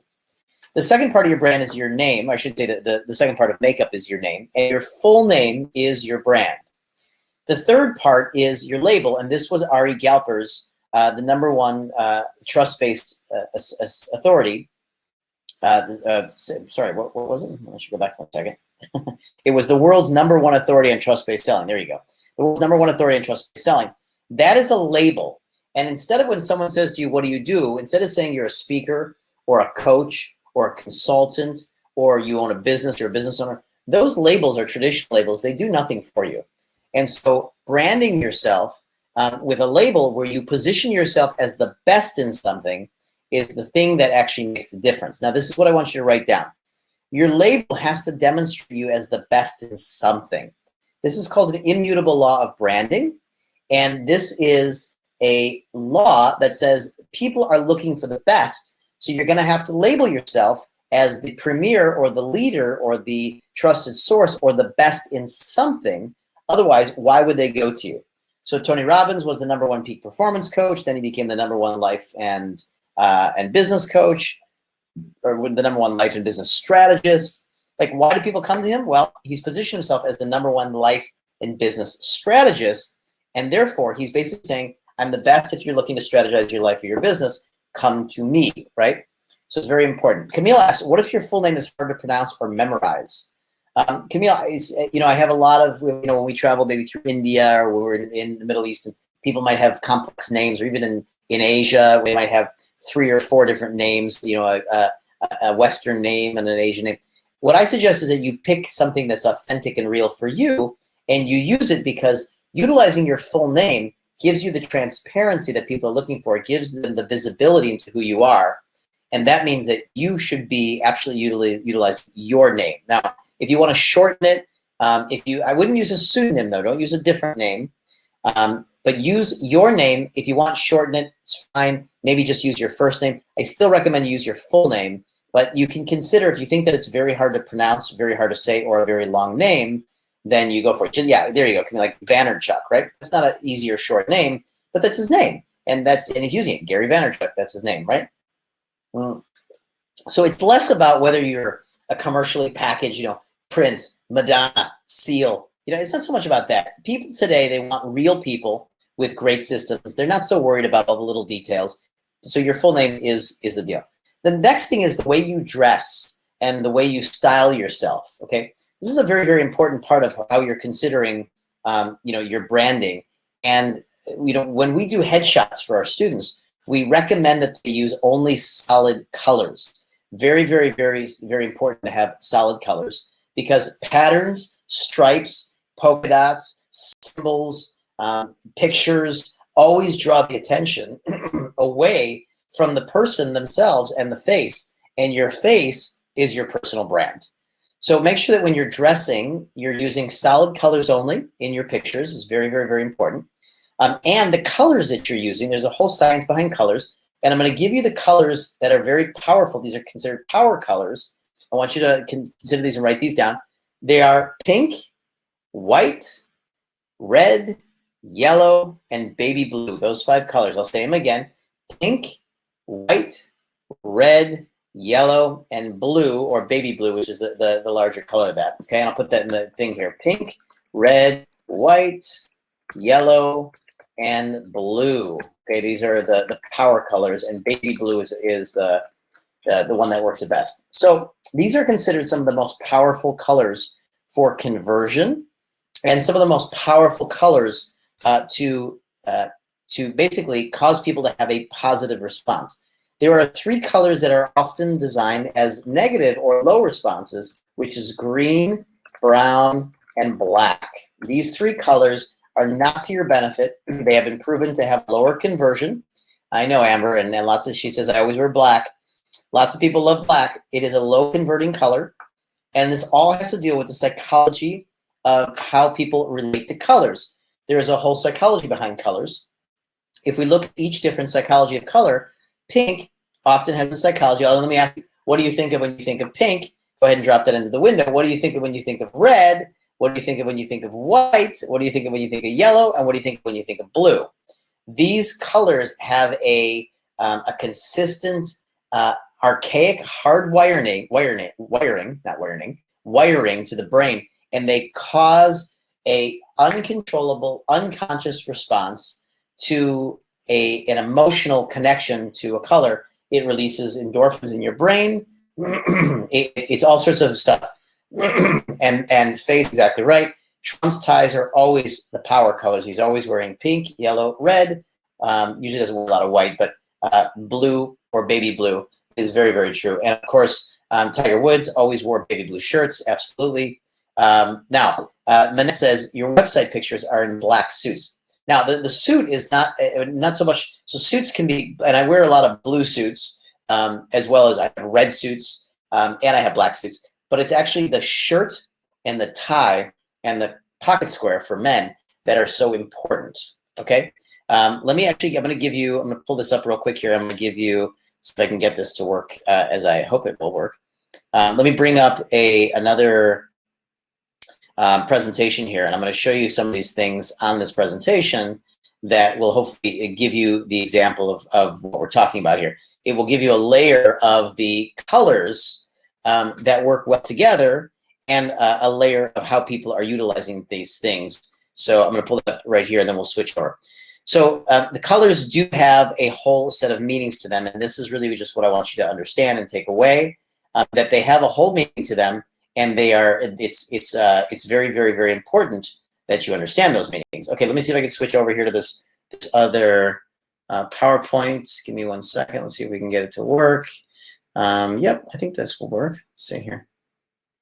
Okay, can you see that? Okay, there you go.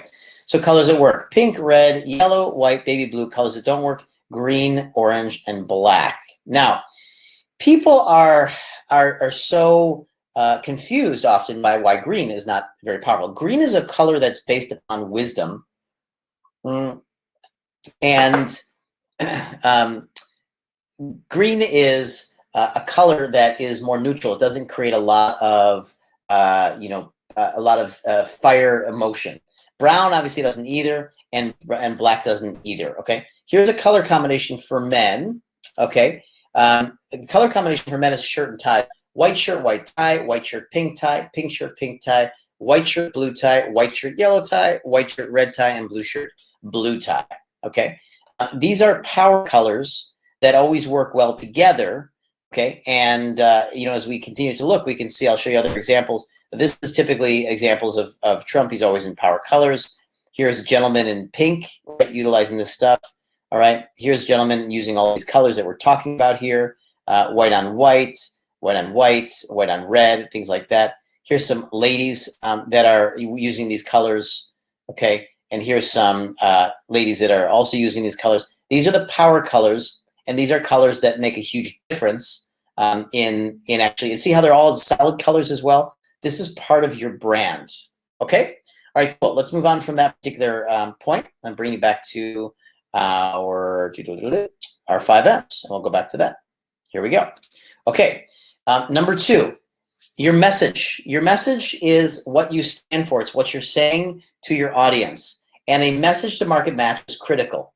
Your message is what you're telling people that they can have, be, or do. Now, we talked about this in the first session, so you should already have a good sense of that. But your message is actually part of your branding toolbox. It's what makes you unique. It's what makes you different. Very, very, very important. And it is the thing that actually brings in the right audience. Number 3 is your science or your methodology. Your science and your methodology is a system. Now, when we get to crafting up the signature talk, you're going to understand how important this is. Every single presentation you're going to give, you're going to take people through a methodology or a science or a series of steps that you have created to help people get the results that you're saying that they can get. This is very, very, very important. So your methodology is what we consider as part of your personal branding toolbox. Number 4 is the stories that you're going to be telling. And you can write this down. About 70% of your presentations should be storytelling. 70% of your presentation should be storytelling. Stories are a great way to share main points, to share lessons. And so stories are very, very important. And there's one specific story I'm going to train you in even today. It's called the defining moment story. The defining moment story is a critical story. It's a very important story that you're going to need to tell often. It is the story of how you got here. How did you get here? And as I mentioned before, Alessia and I have been interviewed by over 330 newspapers, magazines, podcasts, radio stations, television stations, and they will ask us different questions, but they all ask us this one question, which is, what is your story? And you better be prepared to tell your story. I'm going to take you on that design pathway later today. Number 5 is the theme that you use to glue your entire brand together. What is the imagery? What are the pictures? What are the logos? What is the thematic elements that you're using to create a setting, a thematic element to the brand that you have? So for example, in our company, we use Rockstar, and Rockstar gave us the theme to use pictures of concerts, pictures of crowds, of audiences. We use the theme of Rockstar, so we talk about the theme of Rockstar. We've named our programs Rockstar Trainer, Industry Rockstar Intensive, Sales Negotiation Rockstar. So we created a brand theme that tied everything together, okay? These are the 5 M's of personal branding: your makeup, your message, your method, your moment stories, and the metaphors or the imagery. Now, I like to point out real quick how Disney has done this, okay? Disney has been doing this since 1947. They've been using the exact same system here that I'm showing you, decoded for you. Let's take a look. 1947, Cinderella, right? Now, what was the theme or the setting or the metaphor? It was all set in a magical kingdom where you had princes and kings and magical, you had magical fairy tales. You had a fairy godmother. You had, an evil stepmother. You had, horses. You had a castle. These are things that are all part of the setting, right? Who was the personal brand? Cinderella was the personal brand. She was actually the personal brand. In fact, the movie was named after her. What was the message? The message had several messages. One was kindness always trumps evil. If you didn't remember that, that's what it was, one of the messages. No matter how evil the stepmother was, Cinderella was always kind to her and her sisters. Second one is that dreams will come true, right? And the third one, which I always hear in Rubio say, it's all about the shoes. That was one of the lessons. That was one of the themes. No, it wasn't all about the shoes. Okay, and there was a message and a theme that they took out of Disney, right? They don't play it anymore. They don't run this theme anymore, which is that the prince will come along and save the damsel in distress, right? The woman needs to be saved by the prince. That no longer actually happens anymore.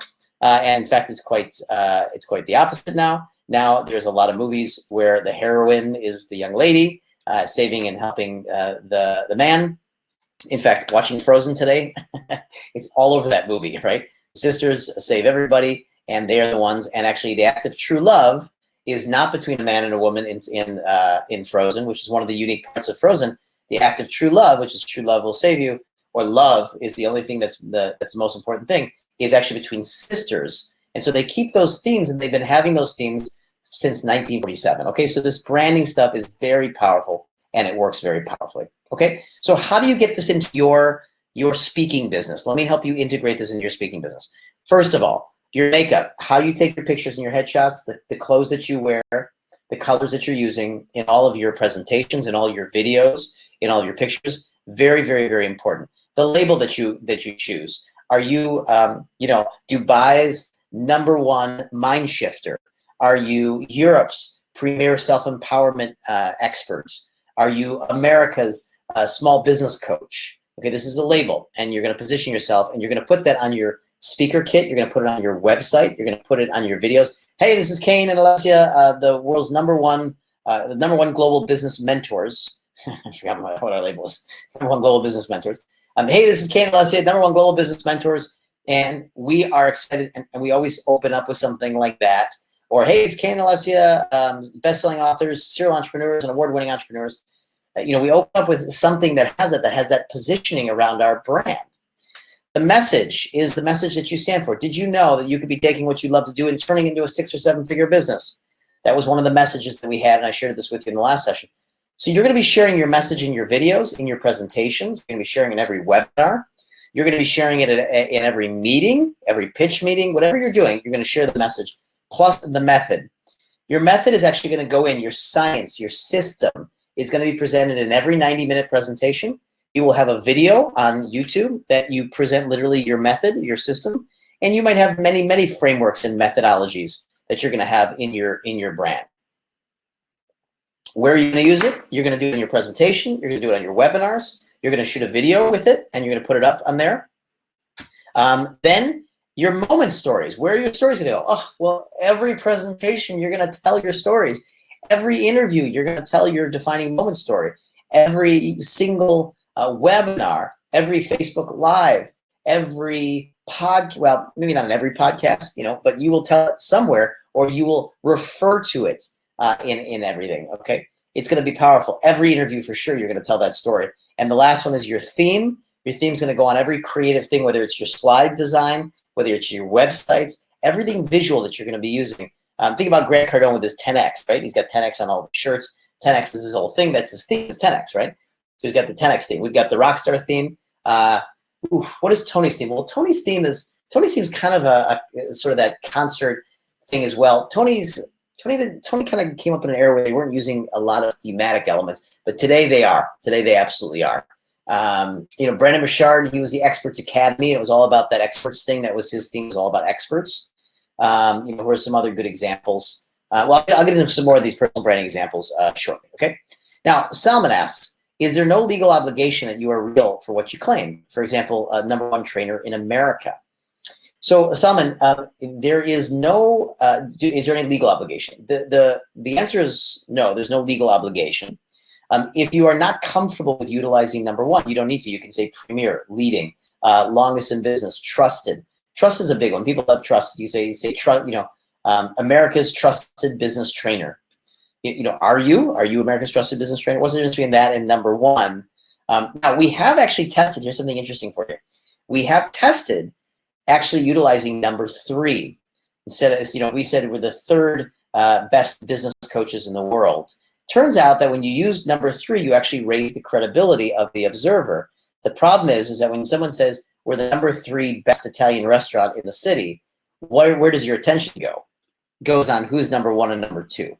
So we've learned that you want to always just be positioned as the best Italian restaurant, the #1 coach, the best, surgeon in the area, whatever it is. And, you'll have to check in to see if there's any legal obligations. We do this in 32 countries. We've been asked that every single time. And as far as we can tell, there's absolutely no legal obligation to prove that you're #1, because who could possibly prove, and what is the criteria? It's impossible anyways. It's the same as saying you're trusted, longest in business. You could say you're the first at something. You can use all these different things, okay? Now, I will tell you one little technique that's very important. The more specific that you get, the more credible your branding is. So saying you're the #1 trainer in America doesn't seem very, let's say, credible. However, if you said you're the #1 business trainer in America for struggling tech companies that need to be turned around. So if you're the #1 turnaround business coach in America for struggling tech companies, then that becomes more believable because it's more specific. So if you want to get more believable, just make sure you get more specific, and that will increase the credibility of the whole thing. Marie asks, how long is the defining moment story? Marie, I'm going to give you a whole training on defining moment story shortly, so I'm going to hold on to that question. Let's see. Amber says, see, conceive, believe, achieve. Can I use that as an A theme, or is it more of a logo? That's fine. Conceive, believe, and achieve. Sure, absolutely, you can do that. Camille says, trusted sounds good. Someone trusts you, so legally you should be okay. I mean, I don't think anybody's ever gotten in trouble for using trusted. Amber says, the #1 change maker in Dubai. Great. And so the question is, do you want to get more specific, or does that feel good? What is change maker? I'm not 100% sure whether change maker is clear enough into the results you provide. And here's how you want to brand your label. I'll give you this last tip and then we'll move on. You want to create a label based upon the results that you create. That's what your label is going to be. Instead of being a coach, consultant, author, teacher, business owner, if you are a change maker, okay, well then that's the results. I'm just not sure, I'm not totally clear about what change maker is or for who it's for. So getting more specific helps us get even more clear about exactly what one does. All right, so that's going to actually get us through the branding piece, okay? And so congratulations, give yourself a high five. You have just gone through the branding training.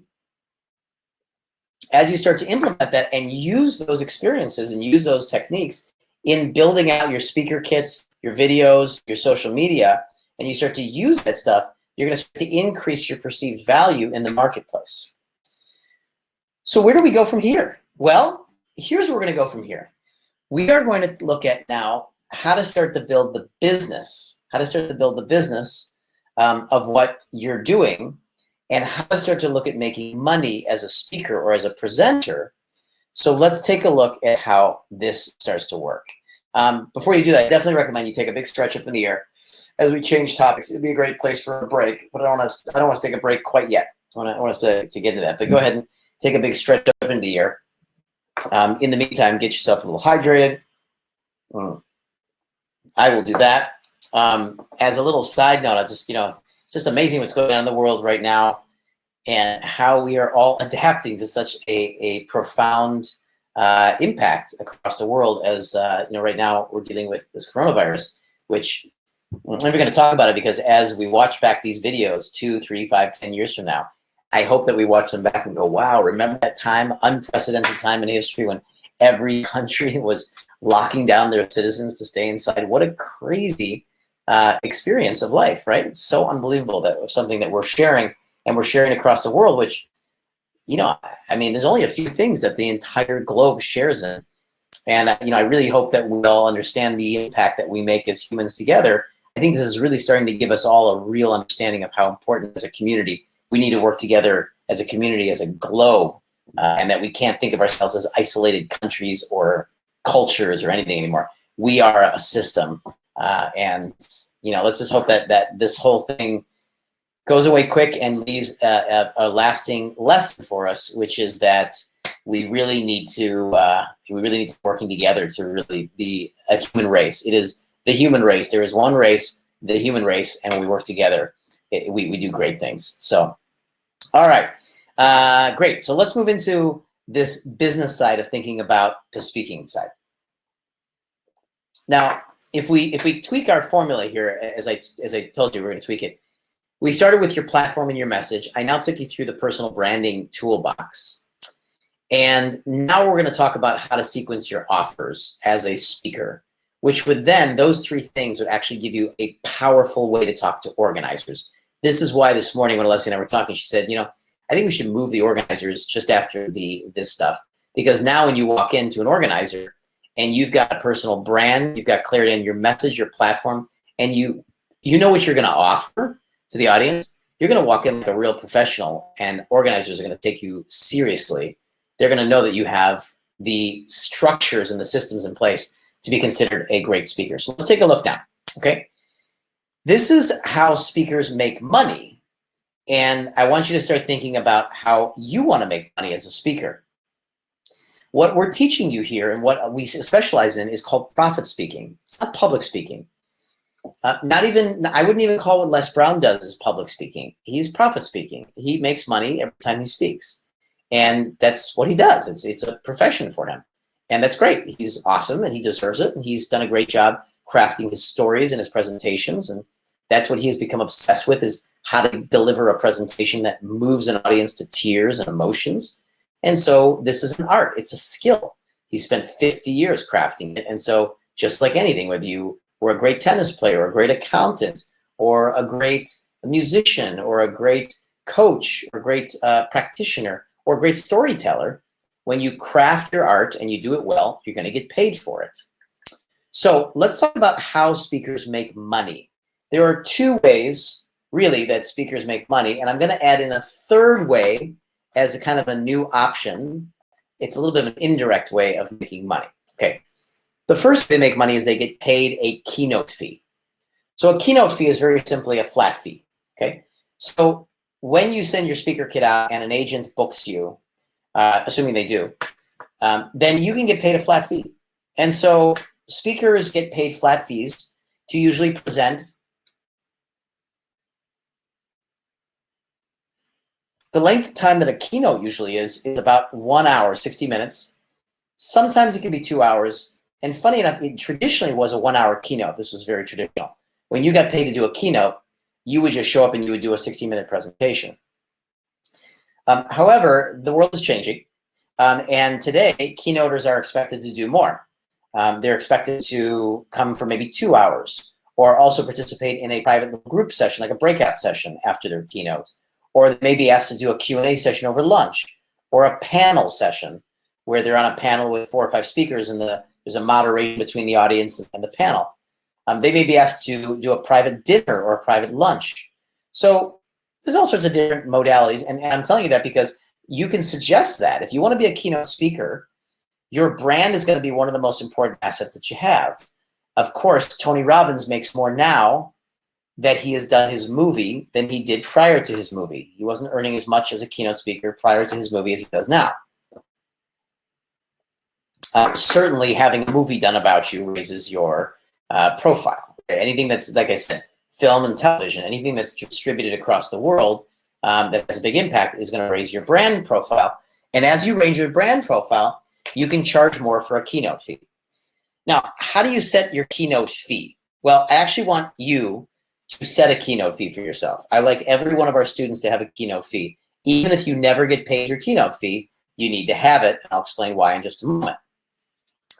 How do you set your keynote fee? Well, I can give you some averages. First of all, if you go on to online, so let me take you off here for a second. I'm going to put you onto Google Chrome, okay?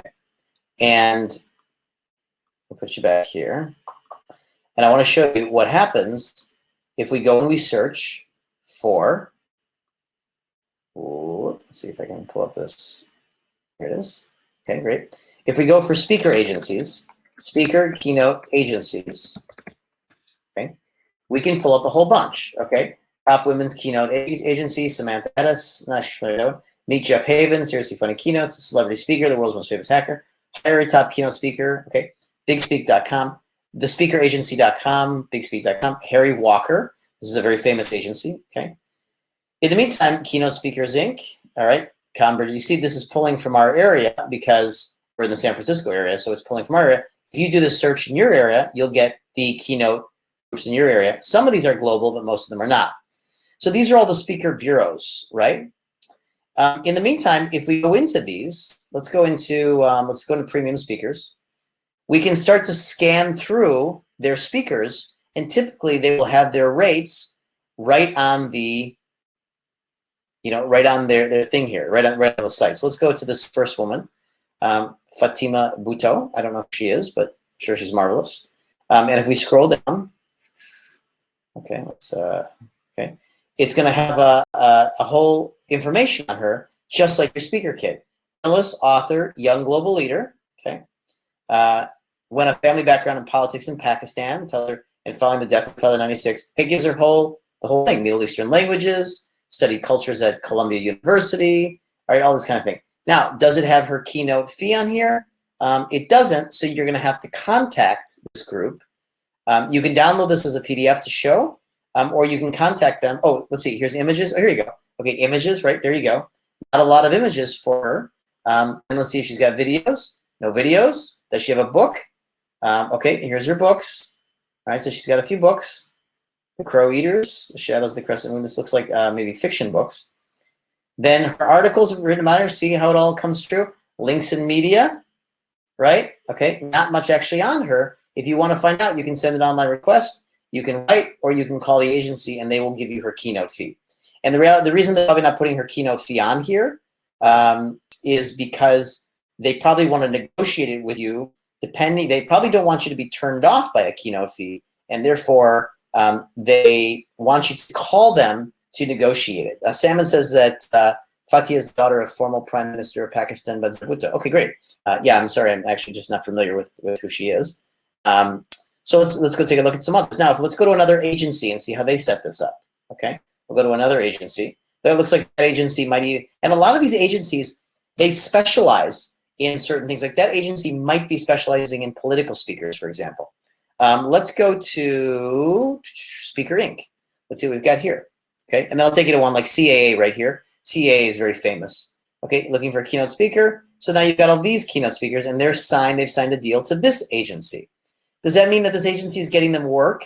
Not necessarily, not at all. It means that they are signed to this agency. So if somebody wants Beatrice Barry or Jeff Havens or Richard Hayden, I don't even really know who these people are, they have to go through this whole thing. Speaker of the week, this guy's probably paying to have his profile up on their website like this, okay?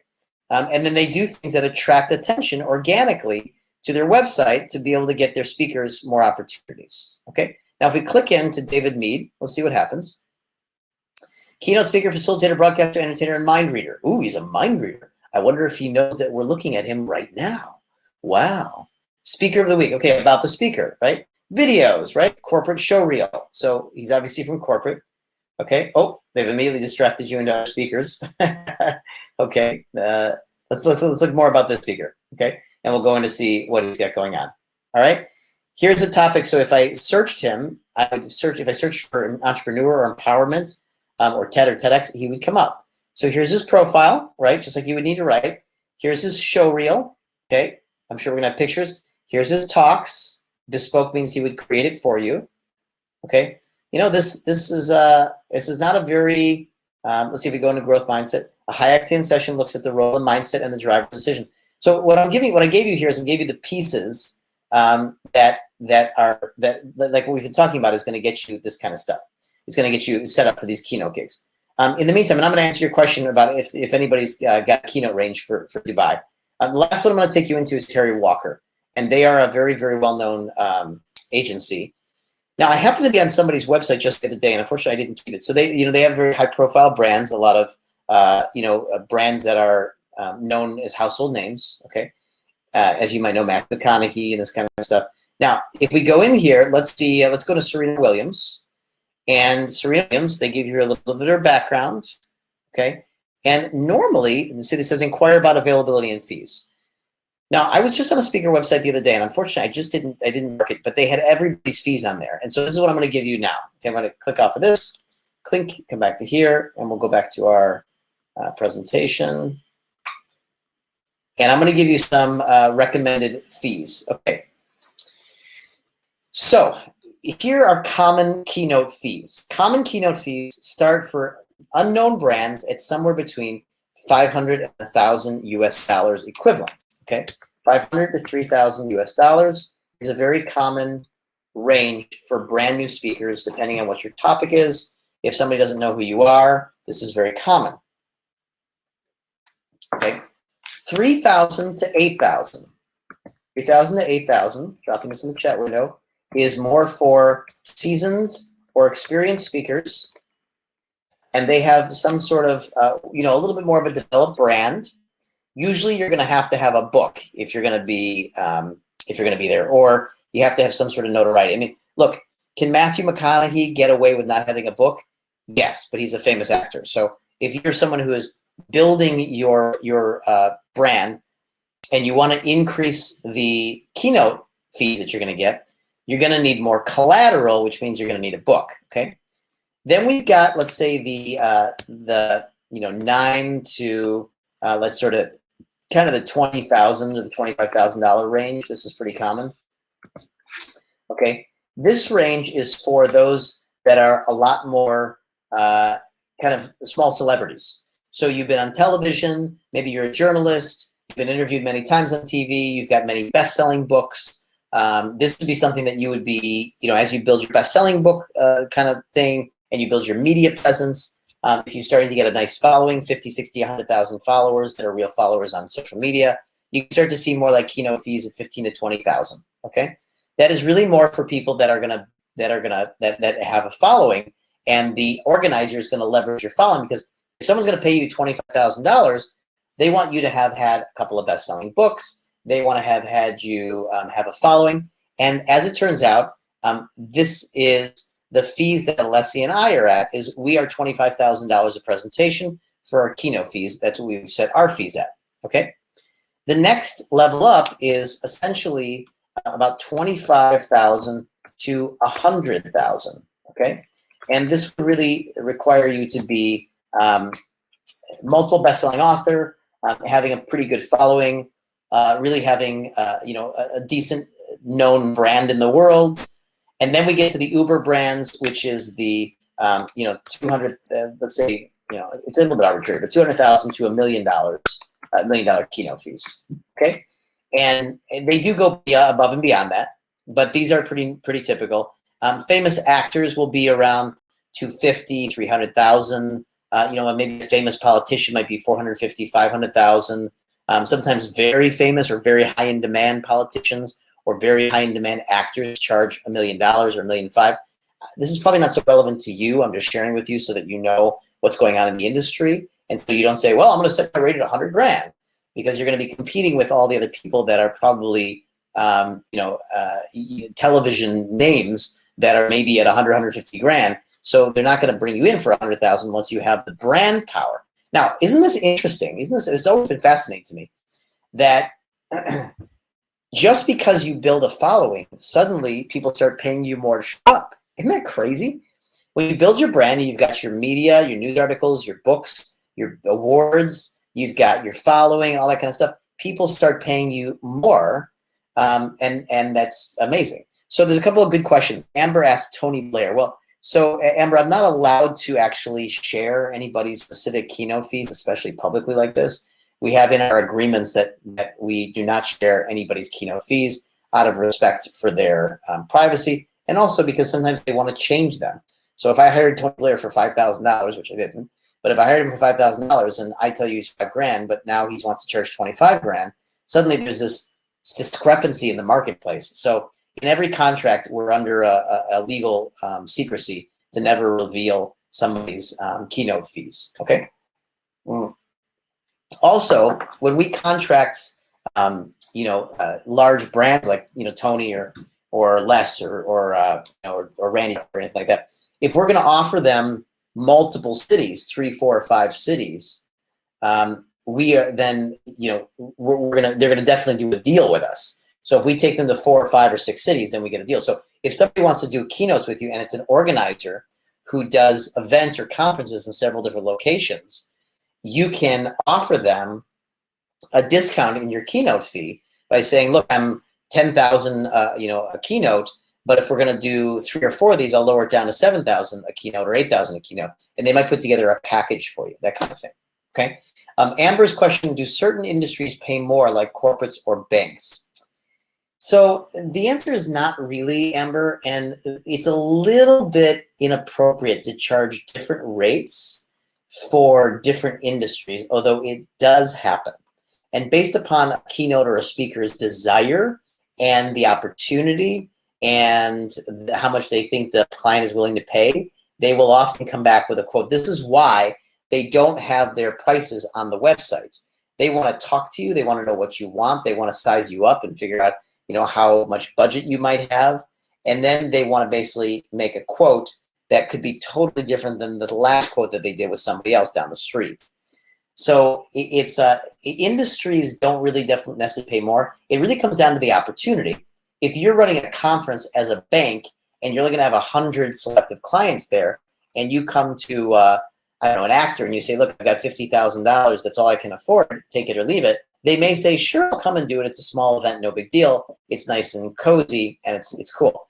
If you've got a bank that's running a conference where they're having 10,000 attendees come, and they want to have that same actor come to that event, odds are that actor is not going to just charge them, a small amount. They're going to charge them the full amount, 50, 100, 200,000, a million, or whatever, because the leverage and the impact that they're going to have is going to be much greater. Make sense? Okay. So let's talk about the second part of making money as a speaker. So there's your keynote opportunity. There's your keynote gigs. But then there is a different type of speaker called a selling speaker. So there's the keynote speakers and there's the selling speakers. Now, one of the things I want you to do is I want you to set a keynote rate for yourself. So just choose it. Just pick it out of thin air. Have fun with it. If you want, call yourself 5,000, call yourself 2,000, call yourself 10,000. I just want you to pick it, and I want you to drop it into the chat window right now. How much are you as a keynote speaker? And when you say, are these rates relevant in Dubai? The answer is yes, Reem, and I know because I contract speakers for Dubai all the time. I brought in and been involved in the contracts of 6 keynote speakers in Dubai. I know a lot of what's going on there, and this is the same what's going on. In fact, there is really there's a lot of money going into keynote speakers right now in Dubai. All right, so go ahead, drop in your number. Tell us how much your keynote is worth and how much you're going to charge for it. Whatever you charge is fine. There's no right number, right answer. Just pick something that when someone says to you how much you charge for a keynote, you can share it with them, and I'll explain why it's so important in just a moment. All right, I love it. Good. Jana says 3,000. Nishi says 500. Thea says 2,500. Athena's 3,000. Marie is $5,000. Charlotte's $3,000. Good, cool. And you're not going to impress anybody with large numbers. You're going to set your keynote fee because you want to use it to maybe get paid at that amount. Okay, so it's not just you don't just pick a big number. Now, maybe you do. Maybe you do because maybe you don't want to actually get a keynote gig. You actually want to be a selling speaker, and maybe you're setting your keynote very high because you don't expect to get paid it, but you expect to create brand perception. Oh, okay. Now you all dropped in there. Now here's what I want you to do. I want you to take your keynote fee that you just dropped in there, and I want you to multiply it by 10. What? Yep, multiply it by 10. And now I want you to write that number back into the chat window and multiplied by 10. Okay, go ahead and multiply it by 10 and write that number back in the chat window. This is your new keynote fee. Okay, go ahead and drop that back in the chat window. This is your new keynote fee that you're going to be telling people what you charge. Great, Remus 30,000. It doesn't matter whether it's in dirhams or US dollars, whatever you think in. 10,000, great. Indigo's 50,000, great. Brit's 30,000 euro. Awesome, 20,000, great, nice. I like it. Doesn't it feel better? Yeah, that's right. 10,000. You guys were shooting too low. 10,000 euro, 50,000. Now we got some high-paid speakers on this call. You know what I'm saying? How do you set this? You choose. If you're not going to choose a high-paid keynote fee, then what are you doing here? Now, this is your retail rates, right? This is what you charge. You charge just like we charge. We charge 25,000. Look, Charlotte charges more than us. How about that? Okay. These are your retail rates. And when you charge your retail rate, when you talk about your retail rates, you're going to let them know that you charge 30,000 for a keynote or 20,000 for a keynote or 10,000 for a keynote. Okay. Now, you can also come up with a final number. When you go, if you want, you go look online and go see if you can get a sense of what some other celebrities charge. But I'll tell you, if they say, well, what, Arnold Schwarzenegger charges 200,000. How can you justify charging 50,000? You say, well, actually, if Arnold Schwarzenegger was going to come over to the UAE or come over to Singapore, or come over to Europe, he actually would probably charge more like $500,000 because of the jets. So me charging 50,000 is actually way cheaper than you getting Arnold Schwarzenegger. And here's the point. Okay, here's the point.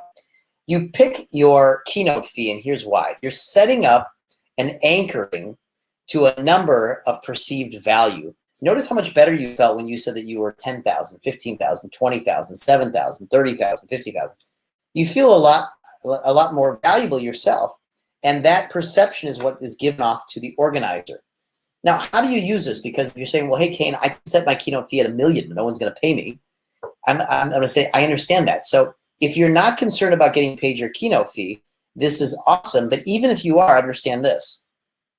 You can always negotiate your keynote fee and give them a little bit of an incentive or a discount because you want the gig, you want the opportunity. But if you don't start high, then you are automatically perceived as a $3,000 or $1,000 keynote speaker. Make sense? So for example, Amy Chan says she's $30,000 US dollars as a keynote. Great. So when Amy talks to organizers, she's going to say to them, I am $30,000 as a keynote fee. So I'd love to come speak there and I charge 30 grand. And they're going to freak out. And they're going to say, oh my gosh, that's way too expensive. We don't have that budget at all. Then she's going to go into a negotiation and she's going to say, okay, well, what is your budget? And they say, well, we were only thinking about like $1,000 or $1,500. And she can then flinch and go, what? That's way lower than I'm used to doing it for, or way lower than I'm okay doing it for, right? But I'll tell you what, if you allow me to offer something, sell something, or give away something for free to your audience, I would be happy to waive my keynote fee down to $1,500 just to cover my expenses and my time. And then what I want to do is I want to offer a product or service or a way of your audience continuing to work with me. Whoa, did you see what I just did? I just leveraged the keynote fee for a way to get an organizer to allow you to either sell something or give away something or tell them to go to your social media so that you can engage their audience after the presentation. This is worth a massive amount of money, okay? Imagine, let me give you an example. Imagine Tony Robbins gets paid. I'm going to throw out a number. It's not a real number, just so you know. Imagine he gets paid $1 million to come out and speak, okay? Let's say he says, okay, to an organizer, I'm $1 million. And organizers go, whoa, Tony, that's so expensive, man. Like, you know, can you give us a break? And he says, no, I can't. That's what I charge. But I'll tell you what, if you're willing to allow me to give away a free product at the event while I'm speaking, then I will cut my rate in half to $500,000. Suddenly the organizer's seeing that they can do that. Oh, I can bring in Tony Robbins. They're so excited. I can bring him in for $500,000. This is great. And all they had to agree to was to allow Tony to give away something for free in his presentation. Now, there he is on stage, and he says, okay, if you like my presentation and you'd like to learn more or get some good resources or tools, he puts up a slide. Dial #46321, and you're going to get sessions from my free Power Talk training that I recorded 30 years ago, okay? In a stadium of 10,000 people, 3,000 or 4,000 people now opt in to his free product, and he's able to do it without upsetting the organizer because he cleared it with the organizer first. How did he do that? He dropped his keynote fee down. Well, who created his keynote fee? Well, he did. So he gave them a discount on his keynote fee. They don't even know if he ever really got that money amount anyways. Who knows? Because everybody's under secrecy with their contracts for exactly this reason. All right? So now he knocks off 50% as the organizer. You feel like you just got him for a steal.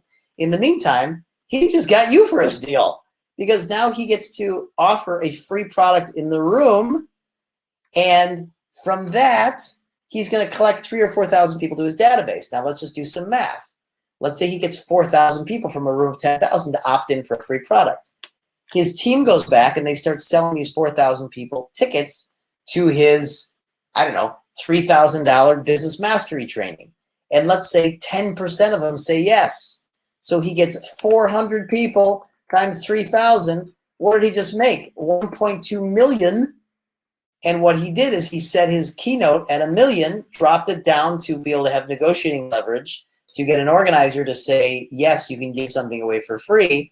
Then he just made another 1.2 million on the back end sales. The guy, smart as a clam, sharp as a, whatever we say, just a smart cookie.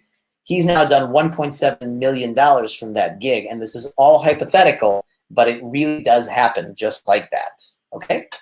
Makes sense? So you understand why it's so important to have a keynote fee?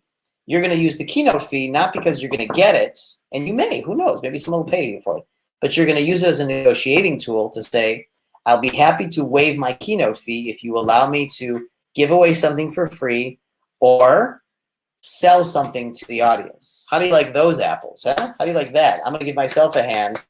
I think that was probably worth you being on this webinar alone. If you didn't get anything else from these trainings or from this event, if you just took that away, that is one of the little secrets to how top speakers get so much opportunity thrown at them, because they look like to the organizers being heroes by setting these huge keynote fees and then waiving them or dropping them in exchange for getting better opportunities. All right, awesome. I'm glad you appreciate that. Now, by the way, make sure you tell the audience that you charge $30,000 for a keynote. Why? It changes your perceived value to the audience. Okay, and we'll talk more about this when we get into offers and things like that. Okay, let's move along. So let me do one more section, and we'll take another quick break here. So now you really you want to be a speaker that can sell something. Okay, you don't want to just be, I mean, a keynote speaker is fine, but I will tell you that every keynote speaker that I've ever brought in that I have paid, I have made more money on the same stage by selling something. So there's nothing, by the way, you can get a keynote fee plus sell something. You don't have to give away your keynote fee. If you set your keynote fee at $10,000 and the organizer says, oh my gosh, we have no way, we can't pay you that. You say, what can you pay? And they say $2,000. You say, sure, I'll take the $2,000 plus I want to be able to sell something. So now you're getting paid to be there and speak, plus you're able to sell. Okay. Ronald asks, are there ever negotiations about the organizer taking a percentage of your back of the room sales? Oh, you better believe it, Ronald. Absolutely. Organizers understand the game, and I'll come back to that in just a moment. So let me put that question on pause, but it's a great question. Absolutely, organizers are taking a piece of your behind. They are getting a piece of everything because it's a business, and they know that they're spending money to bring them in. And you know what one of the biggest expenses in is business? Customer acquisition costs. Well, you didn't have to pay anything to get those people in a room, so those organizers are going to say, look, buddy, you need to give me a percentage of what you sell. Let's take a look at that, and then I'll come back to your question, Ronald, to get that answer, okay? So what is a revenue model for a speaker? Well, first of all, it starts with your signature talk. So now you've got either a live event, a conference, an expo, or you're going to be doing a webinar, okay, or something like that. And you have got a signature talk that you're doing, okay? 90-minute signature talk. I am going to talk about how to craft it up and create that, okay? And I'm going to help you sequence it and understand what's in the signature talk. But you're going to do your signature talk. At the end of the signature talk, you're going to make an offer. And that offer is going to be for people to move forward and do something with you. Well, that is going to be your first offer. And this should be a little offer. A little offer. And what we often call a self-liquidating offer, that's what SLO stands for. I'll type that in the window here. SLO equals self-liquidating offer. Now, your self-liquidating offer is an offer that is going to help you liquidate the cost of acquiring the customer. Now, I'll give you an example, okay? So let's say Alessia and I fly to Dubai and we do an event, okay, which we do between 8 and 12 massive celebrity events a year, okay? And we do about 200 of our own events a year, okay? Some of those celebrity events are our own. Some of them are not, right? Okay? So, by the way, this is why I'm training you. I want more speakers for our stages. Just keep that in mind, okay? I'm not training you in this for for the love of training, being 4 hours online training you each session. I'm looking for speakers. I need people who can be great speakers, okay? Anyways, so let's say we fly over to Dubai, okay? Well, we've got costs, okay? So let's say we fly over business class, and we've got 2 business class seats. We use a discount business class broker, so let's say call it $5,000-$6,000 per seat. So now we got a $12,000 cost to come over, plus whatever other expenses, food, travel, hotels. So let's say it costs us, I don't know, $8,000, $9,000. That it costs us just to get to the event. Well, this is our expense to get to the event. Now, we didn't have to rent the event, rent the hall. We didn't have to, market anything, things like that. We just had to show up, but we had an expense to showing up. So let's call our expense $10,000 to show up. Well, we are going to want to make at least $10,000 back. So we're going to want to offer something that's going to at least get us liquidating our costs. But we're not concerned about making money in the first sell. And I want you to make note of this. You are not concerned about making money in the first sell. Okay? You are not concerned about making money in the first sell. Now, I'm not saying there's anything wrong with it. I'm not saying you shouldn't make money on the first sell. Many speakers do, and I'll talk about that in just a moment. What I am saying is that that is not your first priority. Your first priority is to recover any costs to meet the clients. And number two is to build a relationship with the customers, is to build a relationship with the clients, is to build a relationship with the audience, to engage them in a first action or first sell so that they just start to build a relationship with you, okay? So this first offer is a relationship building offer. I'll drop this into the chat window as well, so you've got that. It's a relationship building offer, okay? That's the first offer.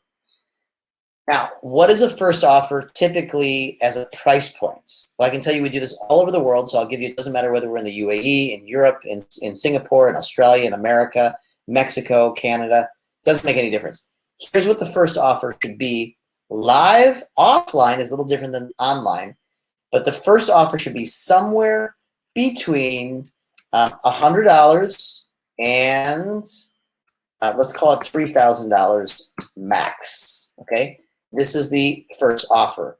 A typical first offer is somewhere between $300 and $1,000. It's usually under $1,000. If you're new to selling, it should be under $500. In a 2-hour presentation, the maximum you're really able to sell reliably is $3,000, and this is for really world-class sellers. Now, so I pitched this training at $4,000, right? And it was I was so happy to actually be offering something a bit more expensive again, because normally these days we've been offering cheaper trainings, like our business trainings would be something like $300 or $600. This training was going to be much more packed full of stuff. So I said, you know, look, we're going to be doing deliverables and videos and assets. We don't do that in our other trainings. So I wanted it to be a more expensive training. Now, I have sold hundreds of millions of dollars on stages, and I've been presenting for 15 years, and I've done over 2,000 presentations. So I don't recommend you go out and you start selling a $4,000 product. For me, for professionals, I could probably sell up to $5,000, and then it would just start to really be difficult, because for people meeting me the first time to invest $5,000 or more, it's just a tough number. So we really call 3,000 as the top. I don't know why. Well, I know why we picked 4. We picked 4 because of the cost that we have. The point is that $3,000 to $5,000 window for a 2-hour presentation, that's really for professionals. So unless you've been doing this for a long time, just know that you're going to sell under 3,000. If you're new, it's going to be under 1,000. And if you're really new to this, under 500. And if you're really, really, really new to this, it should be around $100 to $200. Make it easy on yourself to choose your first offer. But that's not it. And that first offer basically makes you no money. That first offer, what you bought, makes us no money. It's a break-even thing. It covers our costs to basically deliver the first step. So we do that on purpose, and we do that because we want to have zero. We just want to make it as easy as possible for us to build a relationship with students. So we make our first sell basically exactly the cost of our delivery. Between traveling somewhere, putting on the event, and delivering the delivery of it, we break it down to the per person. We estimate how many tickets we'll sell, and we just charge people that amount. And that is a little thing that we do that I would highly recommend you take on, but you don't have to. Some speakers and sellers really do want to make money on their first offer, so they run events where they sell it for $2,000, and they do. They make $5,000 or $10,000 on their first sell, and then they offer more. There's nothing wrong with that. I'm totally fine with that. I'm just saying that the way we operate is we like to just make the first offer, the self-liquidating offer, the basic break-even offer, so that we can just build this relationship. But what happens after that? You can't spend your life just breaking even. That doesn't do anything for you as a speaker. After that, there's going to be some sort of additional or main offer. That main offer is actually really where you're going to be making most of your money. Now, we did something unique at our company, and we actually don't even make any money there either. But this is another conversation, so I'll talk about that later on. For you, this will be where you start making some significant money if you didn't already start making money in your little offer. So Camille asks, can you calibrate it and to adjust on the day based on the ticket sales? So Camille, you can, and the truth be told, we actually had not planned on selling this for $4,000. We actually had planned on selling this for $1,000. And the day before, I said to Alessia, I think we should do a lot more with these students. And I said, I would prefer to have a smaller group of really, really committed people that we really work on than have a larger group of people that just want to learn to speak. We were just going to train speaking for $997. And I just said, there needs to be something more tangible, more. So we sat down together and we decided the day before we went on the stage, we decided to craft up a whole package that was exciting to us. And I'll talk about how to create offers later on. But we created an offer the day before, 24 hours before. We presented it to our partners, basically in the evening, and they said, "Okay, we trust you. Like, go for it. You guys are the experts in pitching and presenting, so go for it." And so what we did is we printed out the paperwork we needed, and we literally came up with it. And we did that because, Camille, we were in the room and we were meeting really cool people. And I was saying to Alessia, there's a lot of people here that have a lot of experience. I don't think they just want another speaker training. I think people want to actually get their whole kits put together. I think they want videos. I think they want to be able to get out there and speak. And she said, yeah, I can sense that as well. We were meeting really awesome people, which means you. And so this is why we changed the offer. So Camille, just so you understand kind of behind the scenes, you can change the offer, in the last minutes, as long as the organizers and everybody understands and your slides make sense and you know how to present and pitch it. Ingo says, can you elaborate on number 4, 7, and 9? Why do they seem so important for setting? I didn't understand what you meant. Now I understand. Why is it $997? Why is it $497? Things like that. Well, the 7, Ingo, is the new 9. That's why. Okay. So here's what happens in pricing psychology. If something is $1, you experience it more expensive than if it's 99 cents. And you experience it like that because it's just not quite ticked over to the next one yet. So if something is $997, you experience it as cheaper. Sorry, $999 rather. If it's $999, it's cheaper than $1,000. Even though it's $1 cheaper, you experience it as cheaper. Why? It just hasn't clicked over yet. I'll give you an example. We were recently selling a large property, and we put it up on the market for $2.5 million. And our brokers came back and said, we think you'll move this property faster if you bring it down under 2. We said, no. So we brought it down to 2.1, didn't do anything. And then we brought it down to 197 and suddenly exploded with offers, right? So here's the deal. It feels cheaper to people. Now, why 9 and why not, or, why 7 and not 9 and that kind of thing? Well, people have gotten numb. They've gotten accustomed to seeing the 9. So everything is, 99 cents, $1.99 or $2.99 or $5.99 or $19.99 or $29.99. So they've just gotten desensitized to that, and it's become kind of I get what's going on. So 7 became the new 9, and I said that jokingly, but I really mean it. 297, 497, 997, 1997, 2997, 49,997. It just became the new thing. Now in Asia, there's a part of, I think in China, there's good luck around 8. So in Asia we use 8 because for Chinese culture it's a good luck thing. So we do it 998, 2998, 49,998. Right? It's funny, but every culture's got something different. So that's why we do that. Okay. All right. So back to this main sell now. We did our signature talk. We offered a little offer. And then the question would be is, well, when do I offer the main sell? Well, the main sell is going to get offered later. So you don't offer this all at the same time. I don't want to confuse you.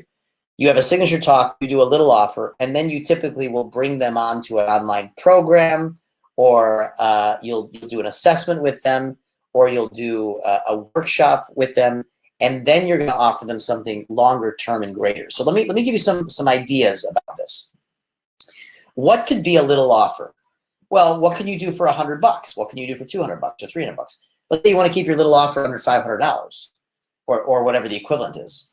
Well, if your little offer is going to be $200, what might you do? Well, you might do a one-day event for the $200. You might do a two-day event if you're willing to price it at $100 a day. For $200, you might do a 2 or 3 hour assessment, a health assessment, a business assessment, a marketing assessment. Maybe you want to sell a $497 strategy with you, and you're going to do a 2-hour strategy on their digital marketing. Or it's a $497 revamp your health. I'm going to do a genetics testing on you, and I'm going to come into your house and look at the food that you eat, and do a 2-hour assessment on your food and nutrition, something like that. Whatever it is, you're going to have a first step, and this is the little offer. You could also offer them into a workshop, and from there, whether you meet with them and you do an assessment, whether you meet with them on the phone, whether they buy a product from you online, you could sell a $297 automated product online. You can have them come to a workshop for $500, whatever it is. You're going to then sell your next thing, which is called your main sell. And your main sell has to be in the thousands, cannot be in the hundreds, has to be in the thousands. We might be able to find an exception, but that's primarily how it has to work. So although your little offer might be a $200 or $300 workshop, your main offer needs to be something like a $3,000, $6,000, $12,000, $20,000, $30,000, $50,000, $100,000 offer. Now, let me help you think a little bit about the price points around this as well, although I'm not going to get too deep into packaging up your main offer. Packaging up your main offer really should be, you should have something under $10,000, okay? If you're new to the game, we often suggest $3,000, $6,000, and $12,000. So you have 3 tiers of something that you're going to promote next.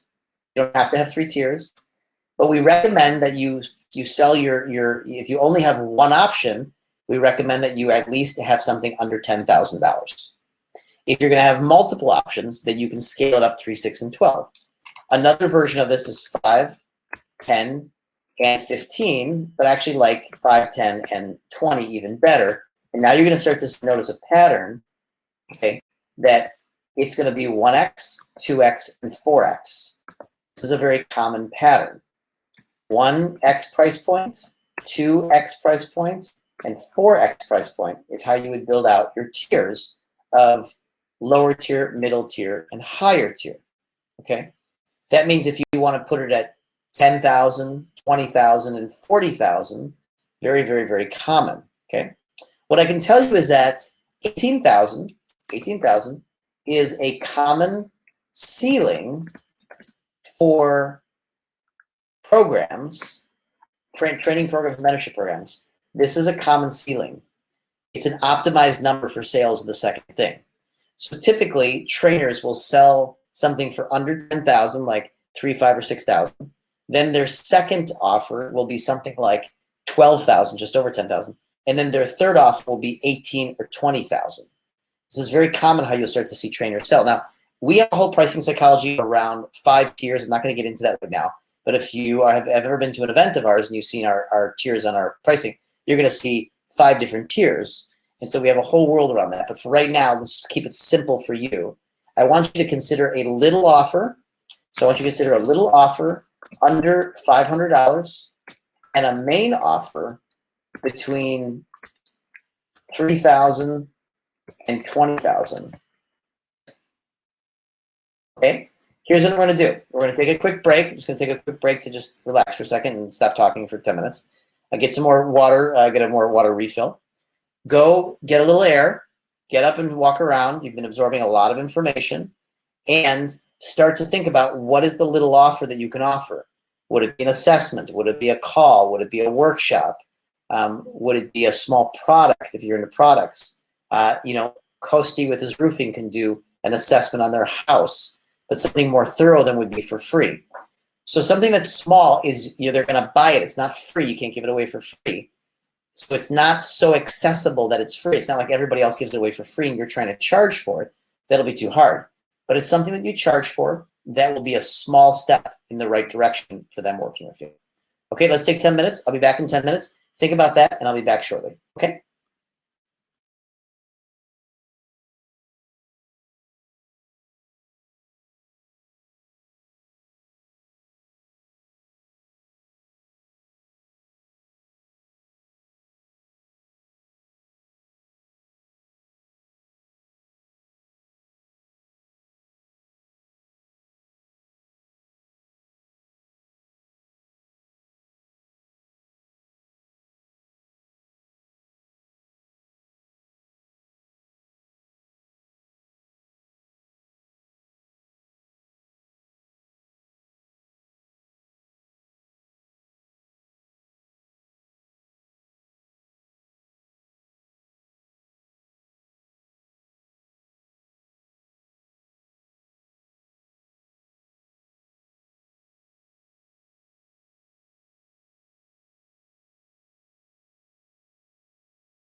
Okay, welcome back. That'll be our last break for the session. So we're going to round into our next set of content here. Hopefully I'm back on your screen, loud and clear. Let me know if you can hear me okay. If I'm back visually and back auditorily, can you hear me and see me? If you can, we are ready to get rolling again and get into our last session here. Awesome. Okay, great. Good. I hope you guys are enjoying this. This is unbelievably unique for me to be delivering so much content from my laptop from my house in California. And of course, in California, we're on total lockdown, so we got nowhere to go. We've been in the house hanging out with the kids for days, and I have a sense it's going to keep going like that. So I hope you're enjoying, because I have a feeling we're going to be doing a lot of online education these next few months. Okay, great. I'm definitely missing everybody's laughter. It's very quiet in my office. I'll have to generate my own laughter. I'll have to use the Les Brown approach. Right, when he does that on stage. And then I said to the man, "You got a little It's one of my favorite things about Les. It's just his laughter is infectious, right? One of my favorites. All right. So where were we in this? Where we are is we're looking at the model, the revenue model, okay? And you were gonna start thinking about what you could be selling or offering as your first little offer, okay? It's not free, it's something that you're gonna sell. Now, I was mentioning earlier that you can make money as a keynoter, you can make money as a selling speaker by selling something. You know, you can sell workshops, seminars, retreats, conferences, masterminds, online training programs, your products, all that stuff, right? Okay. But you can also use speaking to just build your database and then eventually monetize those customers or clients later on. You can also be speaking to build or recruit your team or build partners. So your little offer could be something about what you're going to offer partners or affiliates. So you just need to adjust for the situation, and you need to consider what your little offer is. Okay. Then once you go into that little offer and you start delivering, you could get into a main offer. Let me give you a few examples. So one format that we do is we do a signature talk, and we sell into a one-day event for $100. And at the one-day event, we offer a 90-day challenge for $3,000. That $3,000 challenge then ends 90 days later with a two-day event, and at the two-day event, we offer a $10,000 to $100,000 mentorship program in the back end. Okay, we call it the back end. That's one model. Another model is we have a signature talk. It's free.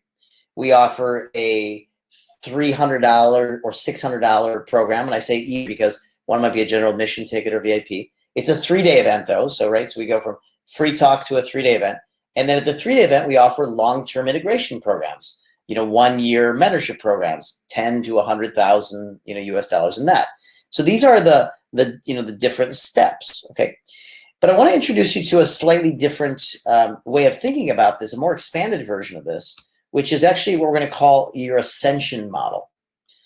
This is normally where I would say turn to your partner and tell them that they've got a nice ascension model baby, but there's no one next to you probably, so we're just gonna say it to ourselves. In the meantime, let me share with you this model called the ascension model, which is a critical model that you are going to need to actually have in your business as a speaker or as a presenter or as an expert. Okay. And the model is a triangle, and it basically works like this. Okay. Now, Reem, I'm gonna answer Reem's question because I think it's important before I go into the ascension model. Reem says, "Can you give examples of when you don't have a product and a service, like the affiliate approach?" Reem, why don't you tell us exactly what you do, and then I can use you as an example versus maybe being too theoretical. So go ahead and drop that in there. But if you're going to do something other than sell, let's say I'm going to be speaking in front of a room of partners and I want to have joint venture partners. And I'm going to say, okay, here's the deal. When you get signed up today, you're going to be getting 10% of everything that you help us promote over the next year. Okay, now I might do this on a webinar, for example. And in fact, Dean Graziosi, Tony Robbins, Brent Bouchard, all these different people, when they attract or they recruit joint venture partners or affiliates, they do it on webinars, or they have even an affiliate manager who runs webinars, or they do it from a video and they say, check this out, here's how our affiliate program works. Okay, so Reem, you're saying you're women empowerment focused, right? So, would you have a lot of affiliates? I'm not sure that you would have a lot of affiliates for your type of work, but let's say as a consultant or as a mentor in women empowerment, you give a presentation, but your presentation is not designed so much to get new customers, but it's designed to get partners on board who will then market your products or services. So in this webinar, let's say you give a 90-minute webinar, and at the end you say, if you get signed up right now for my affiliate program, the first 50 affiliates are going to get 20% of anything that I sell to anybody you refer to me. And if you wait, the next set of affiliates are only going to get 10%, something like that. Okay, that would be a way that you could use speaking to recruit somebody other than a client or customer. Okay, so let's look at this ascension model. This ascension model works like this. It basically says that we want to ascend people up as an expert, as a coach, consultant, speaker, trainer, author. And I realize that you may not be an expert. You may not be an expert business, like Kosti is I'll just say he's in roofing, so he may not use this exact model. But as a speaker and as an expert, you are going to use this model. It starts with products, and this would start with physical products or information products. Okay, and so you could either be in physical products or informational products, like online products. You could be selling something physical, like a supplement or a cream or fashion, or you could be selling an information product, like an online training for how to be, women empowerment training, how to be a more empowered leader as a woman. Okay, this is where you would start with your products. Your products are typically going to be cheap. Your products are typically under $2,000 US equivalent. And it's where you're going to start. It's what you can start by selling. The next level up is going to be your group experiences. And when we talk about ascending, what we're saying is that as you offer your customers more things, you're going to start ascending them into higher and higher levels of commitment and finances. You're going to start ascending them into higher levels of time commitment for them and for you. And technically, they should be able to be getting more value out of these things, right? Because what you could get in a online product is different than what you can get, for example, in a group experience, okay? Now, online or offline group experience doesn't make a difference. Online or offline product doesn't make a difference. It's really, we're looking at like a pricing structure. As you increase your pricing and your commitment, you're actually ascending people up to higher and higher, commitments, which means time, money, and energy, okay?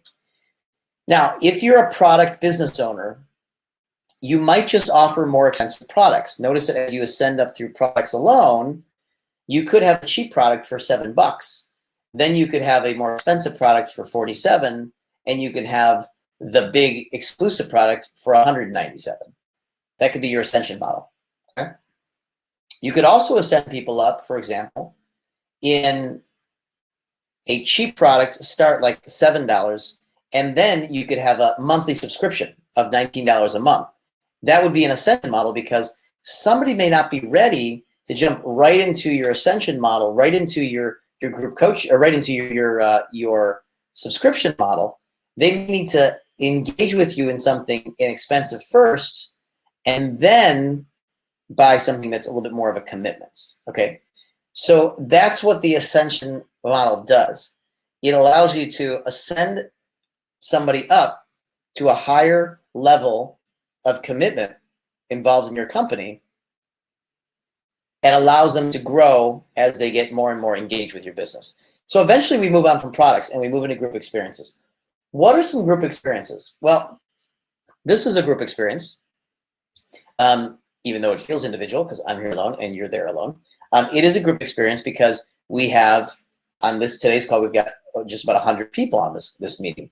This is a group experience. I'm presenting to a group. I'm leveraging my time and my energy, and therefore, you have chosen to participate in a group experience. Now, whether we did this online or we did this live in a room, it would still be a group experience. And online webinars, conferences, telephone calls, teleconferences, what else? Facebook Lives, videos. These are all group experiences, okay? Live offline are group experiences in workshops, seminars, conferences, meals, retreats. These are group experiences live offline, okay? These all fit into that category right there. From there, our highest tier is going to be one-on-one. And one-on-one is our highest, but it's also our skinniest tier up there because our customers good for business? Well, yes, but if I ask a business owner how many customers they want, they would usually tell me as many as they can get. But that's not really true. When it comes to services, which I know a lot of people in speaking are selling services, if you're in services, you want as many people at the bottom in your products and as few as people at the top in your one-on-one. And in the middle, you have, your middle thing.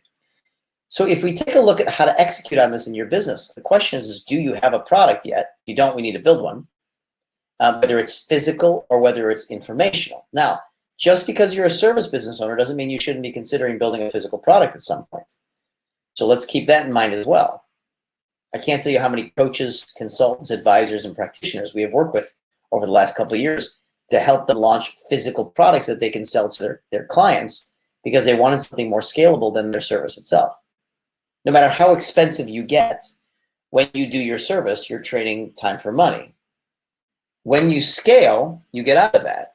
So the first thing to do is to actually raise your price points by getting into higher leveraged environments. And leverage in group experiences is you leverage your time. Leverage in one-on-one is you leverage the price range. But then once you get there, you're maxed out. You're done. The way to go from there is to scale and have somebody else be doing the group experiences. And since you can never, like if you want Tony Robbins one-on-one, you want Tony Robbins. Although he can scale into coaches and other coaches be one-on-one with you to give you the experience. If you really want Tony, he's raised his price point all the way up to $1 million a year for coaching because he wants to do as few of those as possible. He wants people to be in the group experiences. And by the way, when you set your one-on-one at $1 million a year, just like you set your keynote fee, don't you sound more impressive? And wouldn't people want to be able to be in your group stuff because your one-on-one rates are so expensive, okay? So Leslie and I set our one-on-one rates at $100,000 a year, so we get paid for our private clients when we work with them. In our group experiences include less expensive group experiences, like this one, okay? Which, not to belittle the investment in this group experience, but it is a cheaper one compared to our mentoring programs, which are higher level group experiences that have also more involved in them, and they range between 10 and 100,000 US dollars. So we ascend people up in our company from online products, which could even start for free. So every tier can actually start for free, which means in products, you start with something free and then you can offer a paid product. In group experiences, you can start with something free and you offer a group experience that's paid. In one-on-one, you could offer something for free and then you move into a paid one-on-one experience. And you keep ascending your clients up to that. Now notice something. If you don't have an ascension model in your business, your one-on-one rates cannot be optimized because it's the only thing you're doing. And for most practitioners and most coaches and most consultants, this is where we find them. We find them where they basically are just running one-on-one, and that means their one-on-one rates have to be cheap because it's the only thing they have. This means that they're working too hard for too little money. You may be fitting into that category. Alicia asks, what products can you suggest for coaches, for like a career coach? Well, Alicia, you can build an online membership site, a 30-day challenge to find your calling and redesign your CV for a better career. It could be something like that, for example. It could be an info product, right? Camille asks, oh, sorry, so one more, Alicia, what's another good example? Another good example for a product could be online templates. So maybe you give online templates or a series of videos to help them find their calling, and then they get a series of templates of CVs that they can use, and that could be $20 or $30. It's a cheap product, but it's still it's a paid-for product. Okay, Athena, what would you recommend as a product for leadership coaching? Well, could be a similar thing.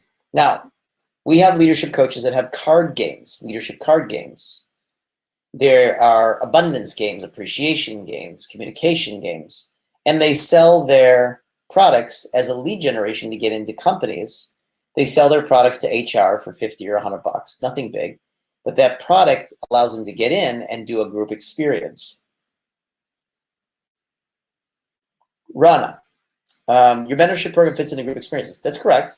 Our mentorship program fits into group experiences, which I haven't talked about really at all on these webinars, but it does fit into the group experiences. Alpha asks, how easy is it to get someone else to do your group experiences to leverage your time? Well, how easy is it? That's a hard question. Depends on how complex it is to transfer what you're doing. For our mentorship programs, it has been a very big challenge. We've had to take on trainers that are very experienced and train them for a long time. But for most companies that are not quite so complex as ours, you can usually hire people and train them over several weeks or months to take over your group experiences. James asks, what's an example of for helping businesses expand overseas and helping them adapt and scale? What would be a good product or a good strategy plan? Well, James, helping businesses scale overseas. Let's start with let's build out your ascension model. Starts with an online product, how to expand overseas with some templates of the hottest markets in the world that they could be going into. From there, you're going to send, let's say you get 100 people into those products. From there, you're going to send up 10 clients into a group mentoring program where you take 10 businesses and you help them go overseas. And they work together by discussing things, coming together. You teach them skill sets, you teach them etiquette, you teach them how to find markets, how to test markets, things like that. And then also, maybe you take on 2 or 3 one-on-one clients a year. And those clients are paying, let's say the product is $300 to find out about stuff online, and the group experience is $10,000 for 6 months, and your one-on-ones is $30,000 for you to work with somebody for a year, holding their hand through the launch of their business overseas. It's totally worth it. I mean, they're going to have a return on investment by opening up international markets. That's pretty awesome. All right. So this ascension model is actually really important, and it is very, very, very important to get into everyone's business. Amber says, I love doing one-on-ones. Can I stick to that to find a partner to sell the group packages and get a percentage of that? Well, you can do whatever you want. You know, I mean, what I want to train you is how you have the most leverage. If you can want to get somebody who's a group, group person, somebody's going to run your group stuff. Absolutely, hire trainers. They can run your group stuff, and then you can just pick out your favorite one-on-one clients. Let's take a look at some people that are using this model in action. Tony Robbins, right? Everybody knows Tony Robbins. He has got his products, okay? He's got his services, all of his live events, and you can hire him one-on-one, okay? So he uses this ascension model. We'll do it again. Products, services, and one-on-one. Sorry, that shouldn't say group events at the top. That's a little typo. Okay, one-on-one. All right, how about this gentleman? John DeMartini, okay? He's from the movie The Secret. He's become a friend of ours over the years. Wonderful guy. He's got his books and his products and his training materials. He's got his group events, and then he's got his one-on-one consulting that you can do with him. Okay? How about this gorgeous couple? You got Robert and Kim. They've got their products, all their books, Rich Dad, Poor Dad, all that kind of stuff. They've got their services. They got their trainings and their workshops on real estate, and you can hire them one-on-one to work together with you. Okay? Then there's this gorgeous couple. right? You know them. We've got our products, tons of, we've got about 27 different trainings that we've put together over the years. And then we've got our mentoring programs, our group mentoring programs. These are pictures from all over the world, from India to Asia to the UK, Europe, okay, all over the place, Middle East and so forth. And these are the group mentoring programs from Australia back to the States, okay? This is our group stuff. Okay, and you can hire us one-on-one. We only take on a few clients a year, but that is the Ascension model. Let me ask a couple questions here. Rana says, I'm certified in one methodology for group coaching. I cannot have people deliver the training unless they are certified. What to do for group sessions? Well, Rana, this would be a great opportunity for you to train and certify other people if you can. If not, then recruit from schools that are certifying people so that you can be having them deliver the coaching, or see what elements they can deliver or how you can automate your group stuff. You know, your videos, or can you put stuff into video, or can you put stuff into you know, online, or can you have other trainers manage your forums or your group coaching calls? Where can you have them be involved? That's really the question. Abdullah, do you suggest that we create online products and trainings and then we sell them in our speaking opportunities?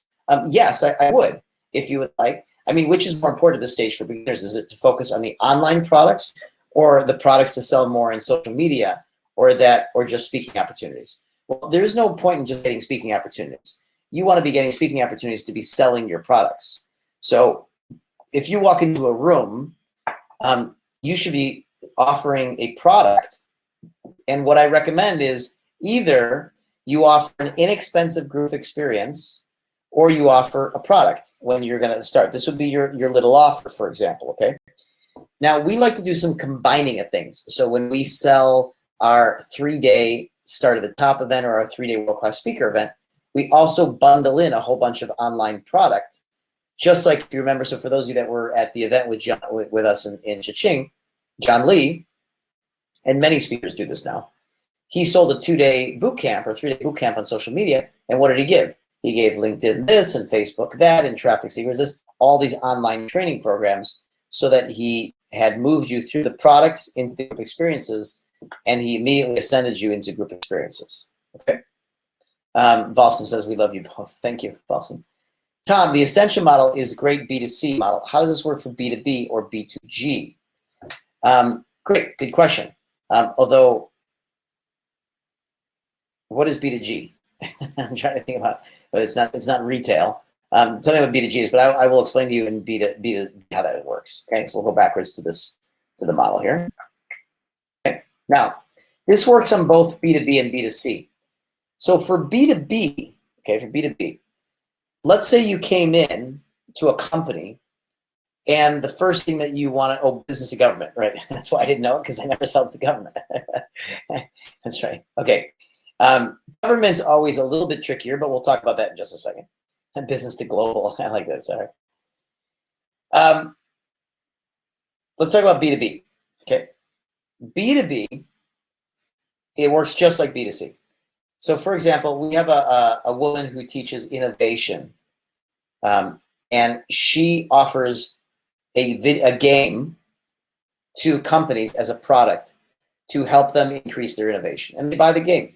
It's like $80, and they buy it, and they play it with their staff because it helps them increase their innovative thinking. Once that gets her in the door, she then says, why don't I come in and do a free group training? So she comes in, she does a free group training, and she then sells group workshops for the B2B company. She also can offer B2B, or sorry, she can also offer long-term coaching or advising or mentoring to the executives at the company. Finally, she does offer also one-on-one to some of the executives. So she can do groups for the emerging leaders and individuals for the executives. So that's how she ascends the whole format here. Okay. Now B2G would work pretty much like a business. If the government is going to work in this model at all, it's going to work like a business. If it's not going to work like a business, it's not going to work in this model. So you'd have to understand what the government is looking for. But you could go and start with something for group in the government, and then maybe move into something one-on-one, or offer them online training products and move into group experiences. If it doesn't work for the government model, then I don't know, it may not work. My focus is actually B2C and B2B, so it will definitely work for those two. All right, Alpha asks, how does the pricing formula work on the 3 tiers, the price point for products, group, and one-on-one? Okay, great question. So Alpha, that's small into the main cell, so this model can actually fit inside vertically in the Ascension model.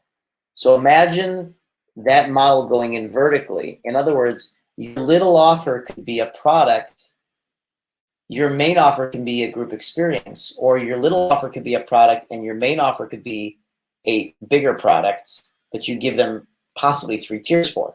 You don't always have to have 3 tiers. So your little offer could be a $97 product. Once they consume that, you can offer them a $9.97 product, and that could be it. I'll give you an example. For example, the Ascension model for ClickFunnels, for a technology product, it's $97 a month. And when you do that, they try to upsell you to $297 a month, and that's really their only things that they offer, $97 or $297. So their entire focus is to get, like every tech company, get people in the door at $97, and then eventually upsell them to $297. And that's an Ascension model just inside of the products. That's a tech product company. In experiences, you could do something like you come in and you offer a cheap workshop for $100 or $200 or $300. And at that workshop, you offer a more expensive retreat for $5,000 or $10,000. That would be an Ascension model inside of that little offer and the main offer. Okay, I hope that makes sense.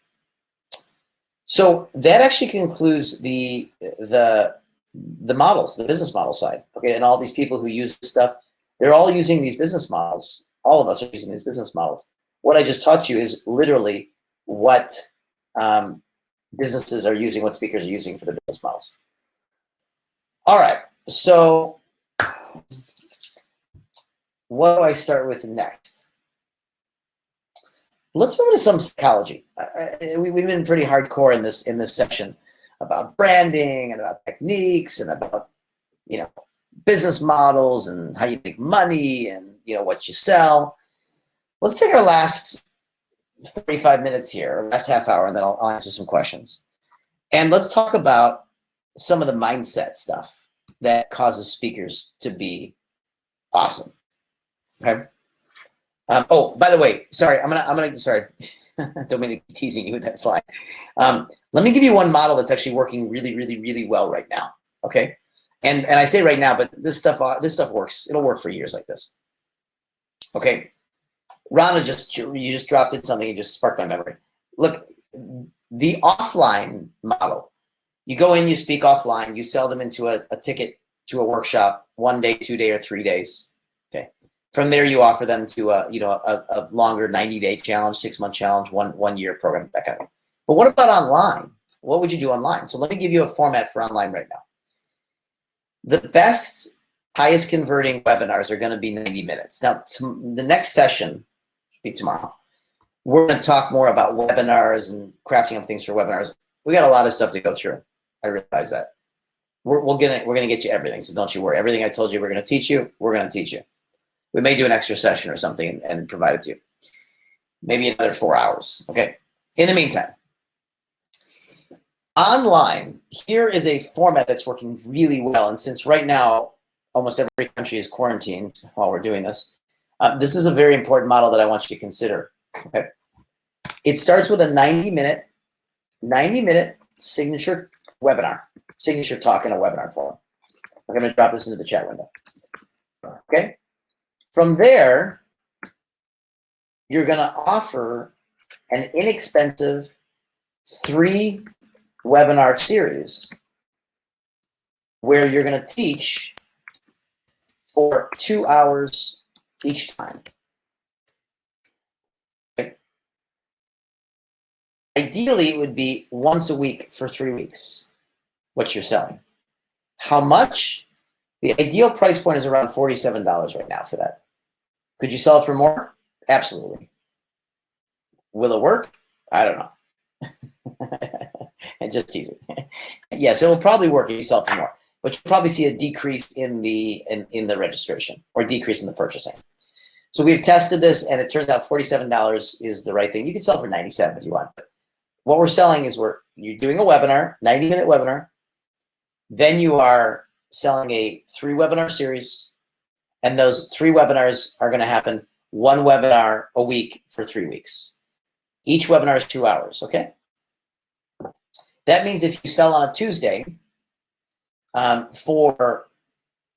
you sell a Tuesday, you get out and you do a webinar, you have 100 people in the webinar, and you say, okay, starting next Tuesday, I'm going to be delivering a 3-week program, 2 hours a week. I'm going to be teaching you my expertise.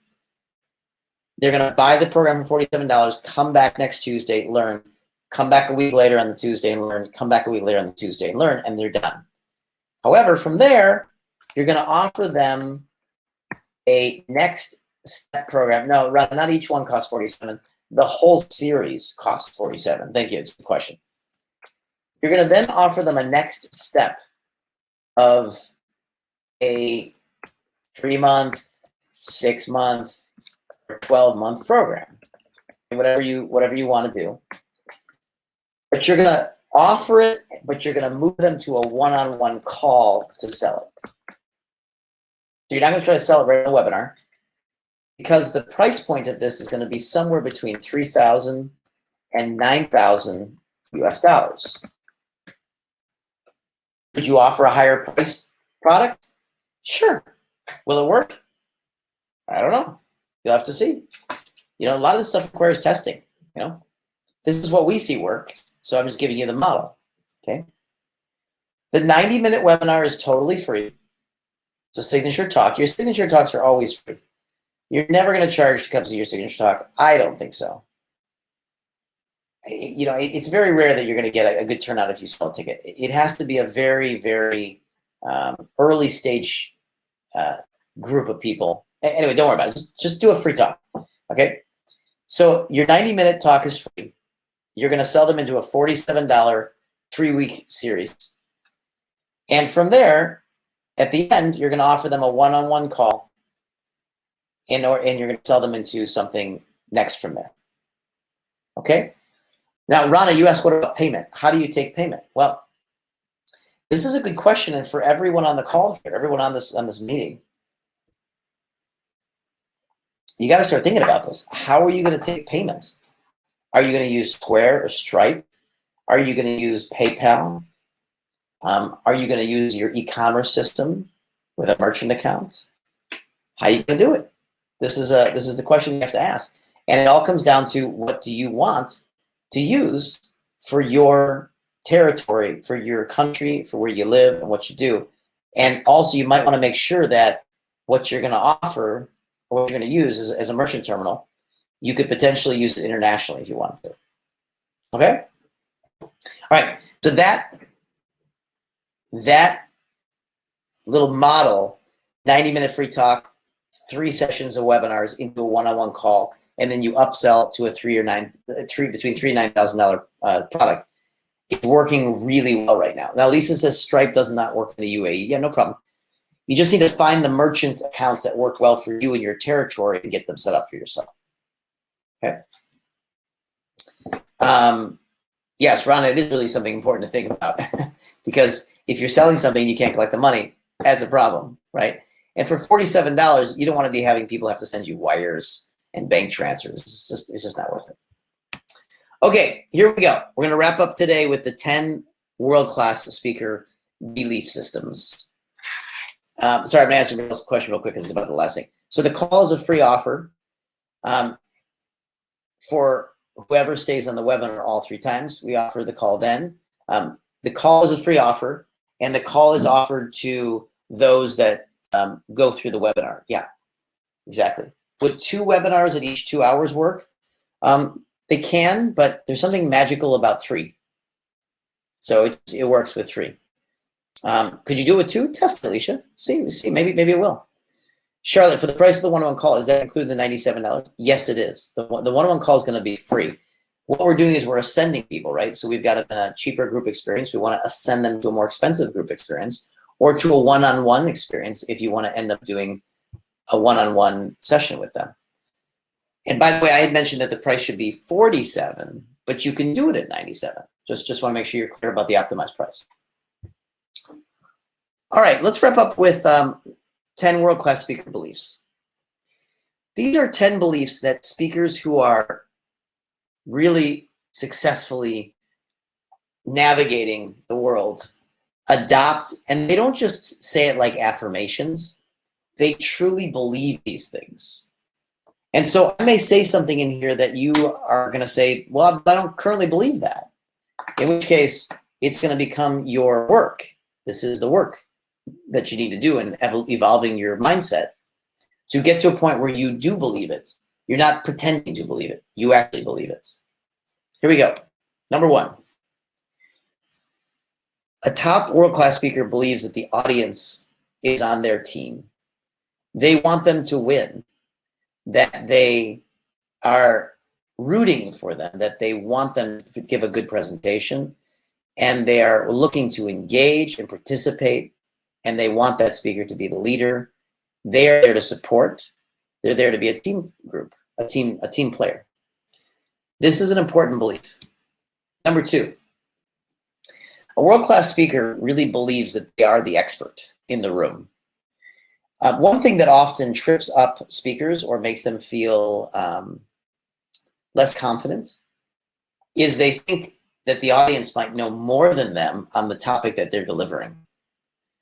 And that's almost often ridiculous, ludicrous. The audience wouldn't know more than you on your topic. That's why they're coming to listen to you. If they knew more than you, they would never show up. So you are the expert in the room,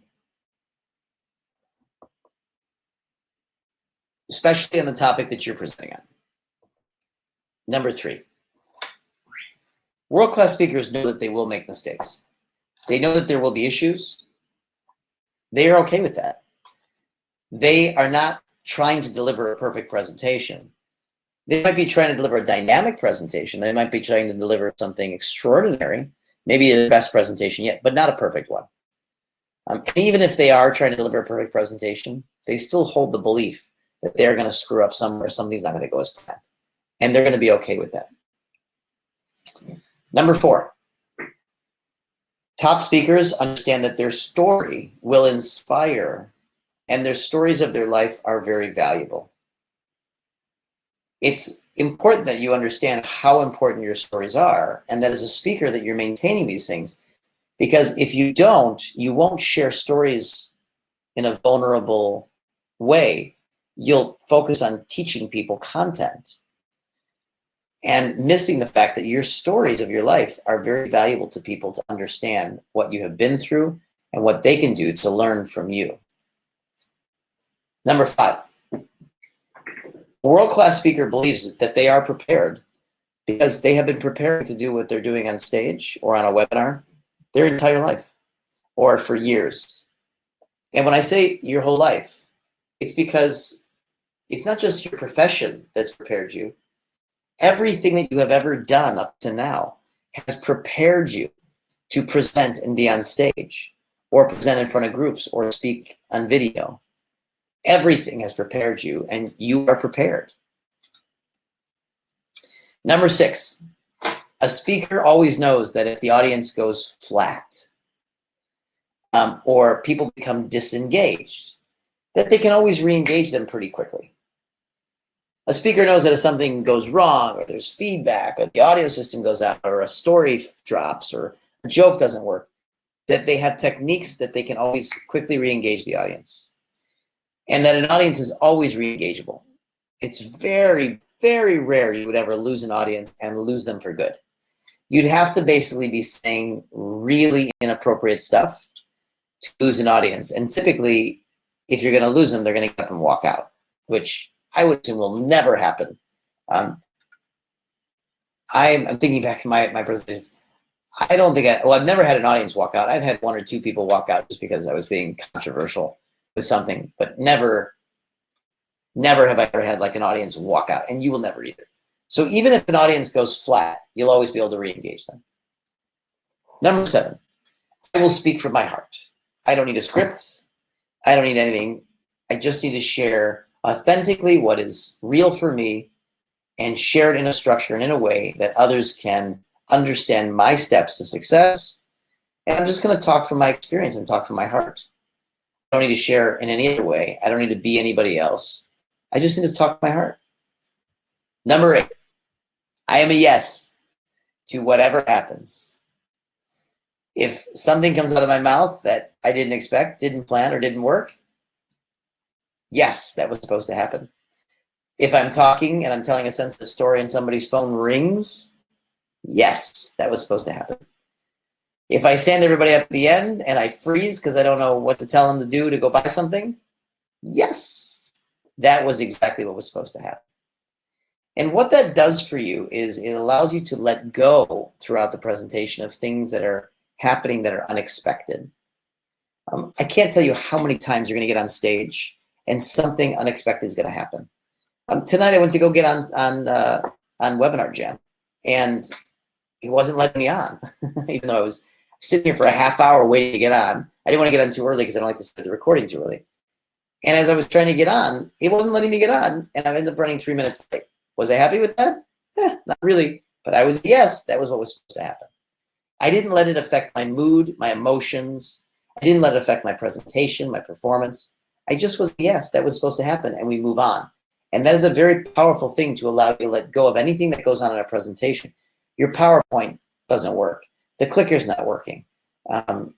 Your videos come on and they're too loud. Whatever it is, it's exactly what was supposed to happen. Number 9, people in your audiences are going to have a different experience and a different expression of that experience. You need to let them have the experience that they're having. World-class speakers understand that audience members are all having a different experience and they express their experience differently.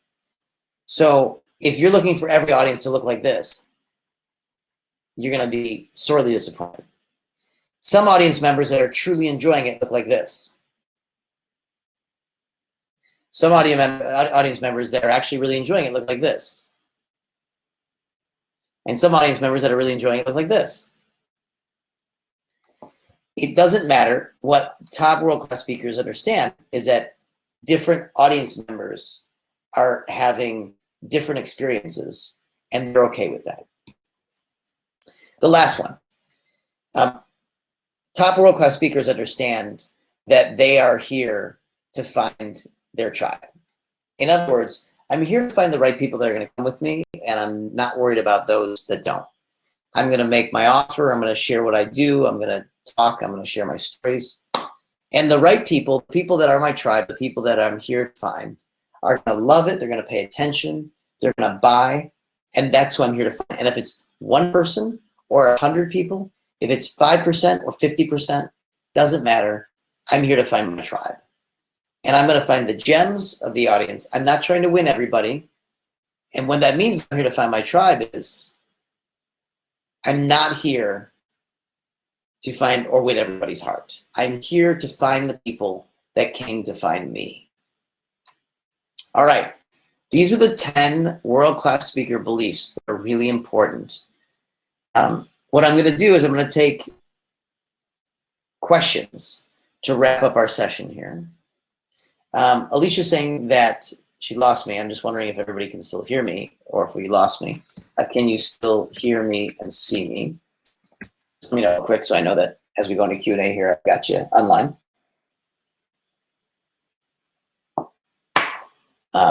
Sorry to ask, but I don't know whether, I don't even know if you're there or not, other than I've got a number in front of me. I just want to make sure you can hear me.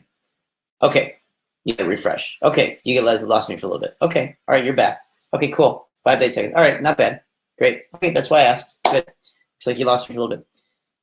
So if you lost me, now you're back. You can see all 10 speaker beliefs. The audience is on my team. I am the expert. I will make mistakes. My stories are valuable. I prepared my whole life for these moments.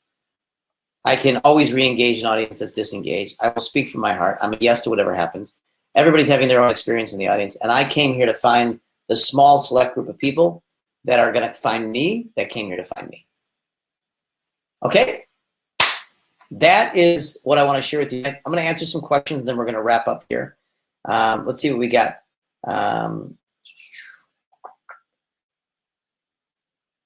James asks, do you have a sales template for the one-on-one call to help conversion?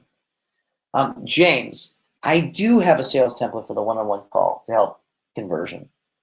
And I don't give it away in this event, and I'm sorry to say it like that, but the thing is, it needs to be taught, and this is all about group environments and speaking. So this is not really an event where we talk about one-on-one sales.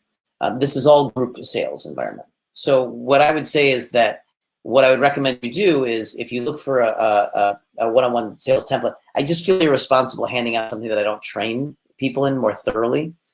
And I'm not attached to that. I mean, I can give it to you. I just think that I think that you'll look at it and you'll say, how do I use this? We get into a whole different modality, which is one-on-one sales.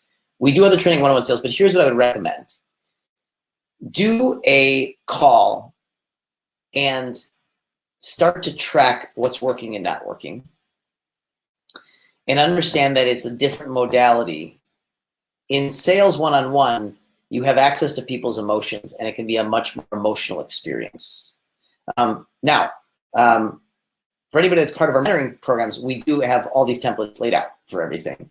And so, James, what I'm going to recommend you do is keep focused on the group stuff, play around with your one-on-one stuff.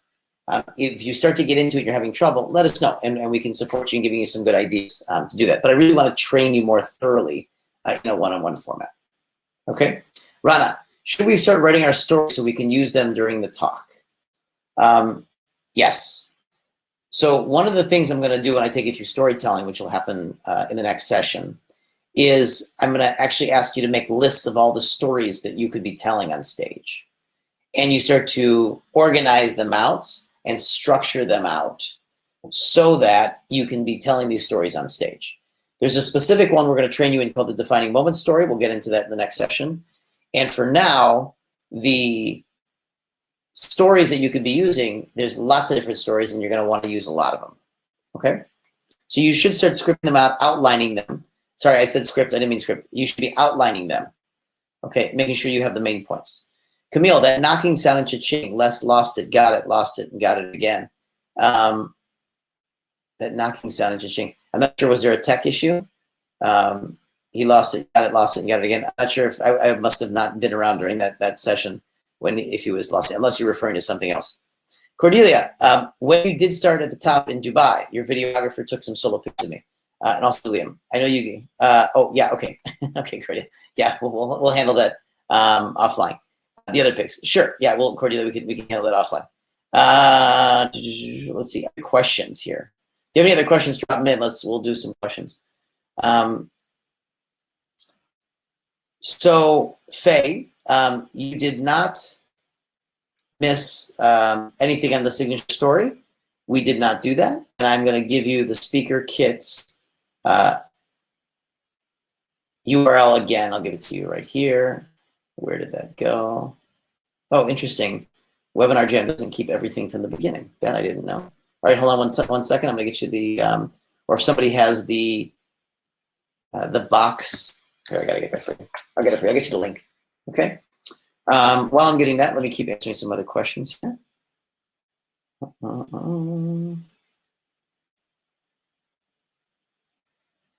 Okay, Diego, how do we get people to the free webinar to sell the $47 course? So Diego, the best way to get people onto a webinar, which is a marketing thing, is to utilize your social media, to utilize partners to promote for you, and to ask friends, colleagues, to send friends and colleagues to your webinar. That's going to be one of the best ways to do it if you don't want to have to spend any money on traffic. And the thing is that cold traffic can be tough to actually get it to monetize well, unless you understand what you're doing. So I would suggest that you use your social media. You can boost your posts. That's a cheap way of getting more people to see it. Call everybody in your phone book, write everybody in your email list. Get joint ventures, partners that can promote your webinar. It's a great way to do it. Other coaches, consultants, speakers, authors, trainers that will promote your webinar so that you can go back and promote theirs at some point. Reem, Will you be sharing the techniques to re-engage an audience? You better believe it. We've got performance techniques that are going to be coming up. We're going to share them on the next call. And the performance techniques are going to help you re-engage or engage. Things like asking questions, compliance techniques. We got a whole series of stuff we're going to teach you on that. We'll get to that soon. Athena, do you have examples of the photo poses you mentioned for branding? I do, in fact. Thank you for asking. I will bring those up right now. Hold on. I'll bring those up. There are 3 that we recommend. I'm going to load up my other PowerPoint here. So hold on for a second. That's loading. And I will, as soon as that loads up, I will flip over and show you those. Abdullah, regarding my story, I don't have a tough background or a misery story that I build a valley on, and I don't want to appear as bragging or full of myself. Abdullah, tomorrow when we talk about storytelling and we talk about your defining moment story, I'm going to take you through how to craft that so that it feels authentic and natural and doesn't feel like you're bragging or it's something weird. Okay, so don't worry about bragging too much. You will understand how to create the story so that you're not bragging. Okay. All right, I've got this PowerPoint up for the pictures. I'm going to flip you guys over to this. 1 quick second.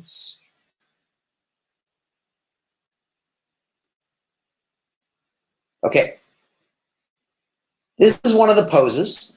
It's called the giver pose. It's an open pose. It's a very, very, very strong pose for feeling authentic and open.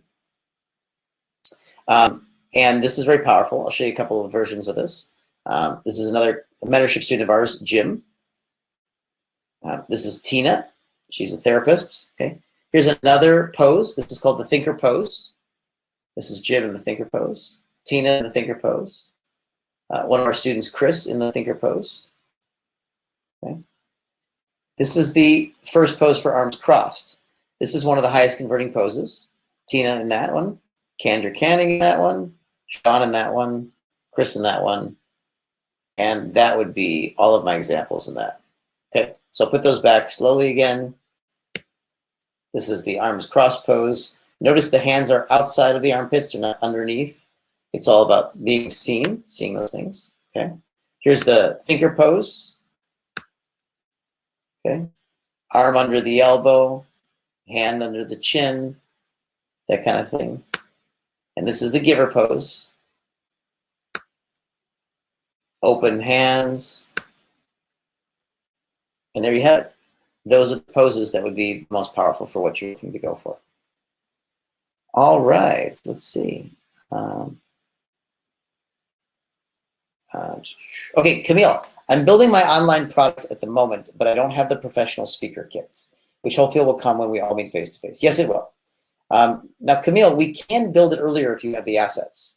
The assets that we wanted to get was the photos of you, but if you have those, we can build it before. Shall I just start and repackage later when the graphics are available? Yes.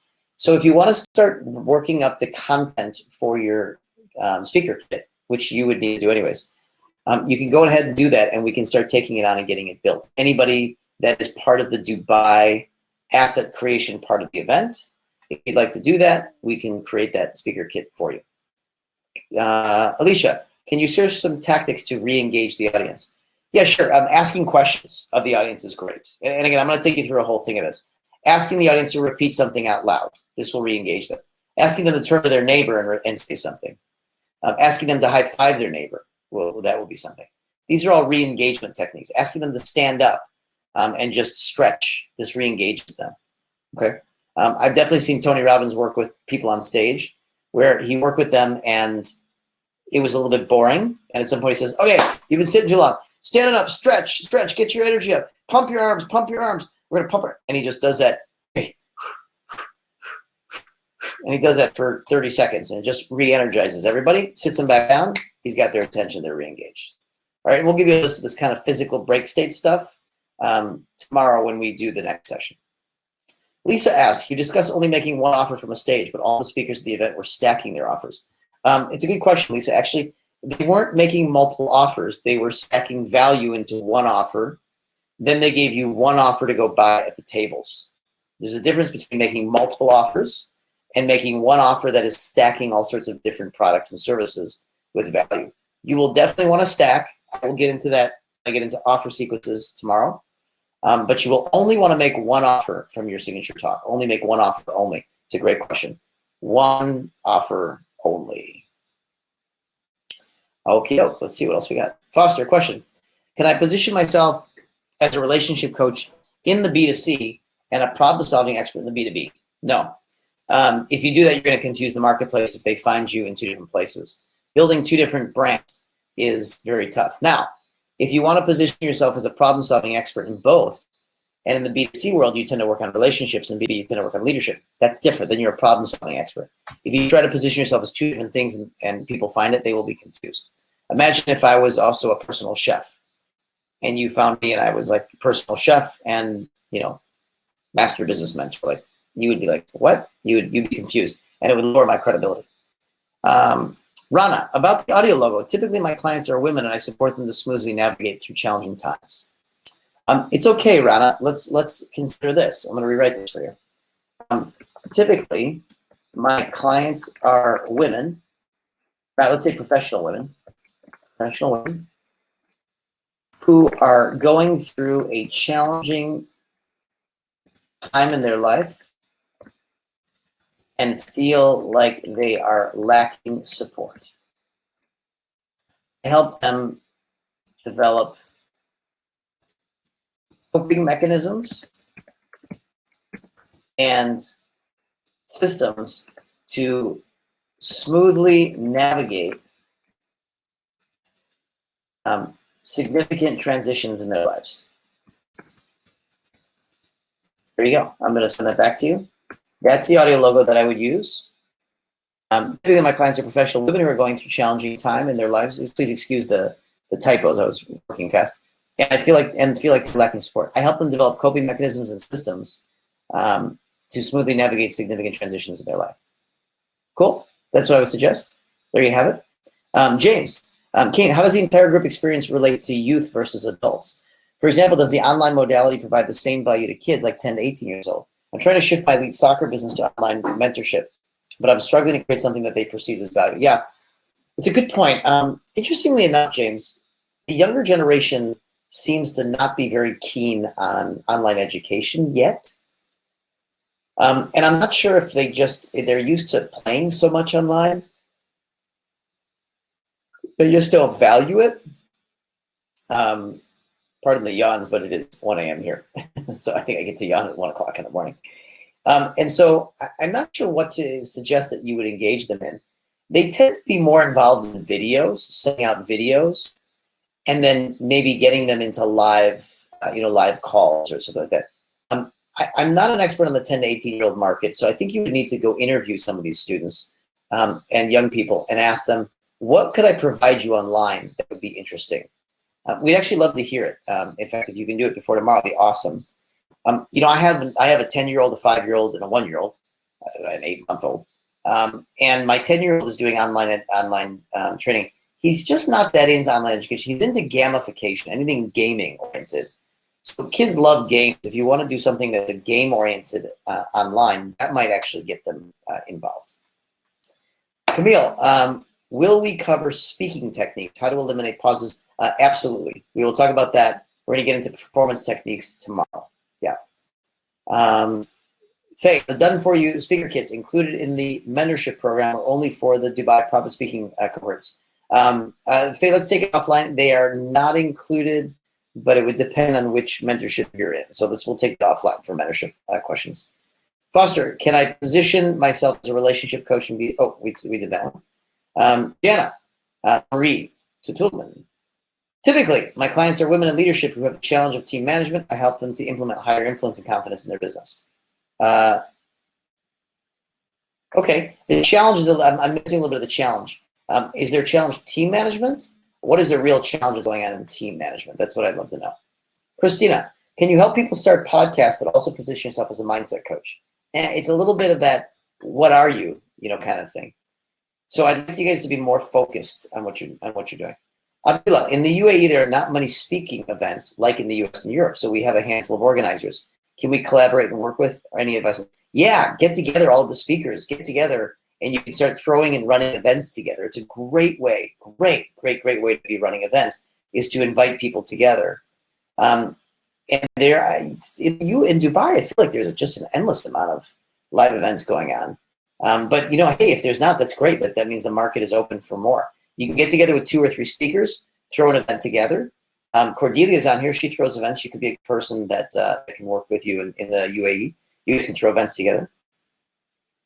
Rana asks, is challenging got too much negative of a connotation, or can I use it? Alpha. Oh, sorry. I read the question, but I didn't answer. Challenging has negative connotation. No, challenging is fine. Challenging is fine. People have challenges, and it's important to don't be worried about those challenges, about using the word challenges. Alpha, is it recommended to list the keynote price 10x on the speaker website? I think yesterday we said it was best analysis. I recommend you do not list it because you only run the risk of it turning people off. Either they're going to find it cheap or expensive. Either way doesn't really help you. As you can see, a lot of speaker websites do not list the keynote fees on there. Charlotte, I'm in the conscious health industry. I'm an expert in embodied leadership. My audio logo. Typically, my clients are conscious women leaders who feel burnt out and disconnected to their body after narcissistic abuse. I help them reconnect to their body through spiritual mentoring, energy, and body work so they can thrive in life.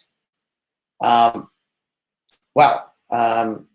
Let me adjust this a little bit and make it a little bit more maybe concrete. I'm going to rewrite this. Okay. Typically, my clients are professional women in leadership positions who are feeling burnt out and a bit disconnected. I would leave from their bodies out of it. I would definitely leave narcissistic abuse out of it. It's a very strong, and I'm not sure that everybody would identify them, even if they are narcissistically abusive. I'm not sure everybody would identify themselves as that. I help them reconnect to themselves, their purpose, and their bodies, so they can re-engage and thrive in life again. Okay, there you go. Try that one on. I think that one might resonate a little bit more. I would leave out spiritual mentoring, energy, things like that. Just an idea. Check it out and try it out. Kosti asks, how can I make online work for me and my business? Any ideas that you can share? Kosti, you're going to primarily want to lead generate online. You could be doing maybe webinars, again, on investing and managing investments. You're managing your house. And then you can invite people to a one-on-one call and close them into coming out and doing assessment on their property.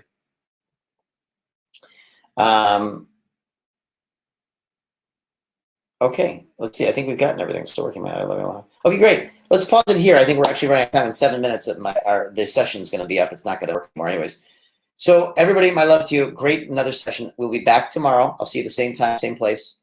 We've got a butt amazing session for you coming up next time. We're talking about performance techniques, storytelling, webinars.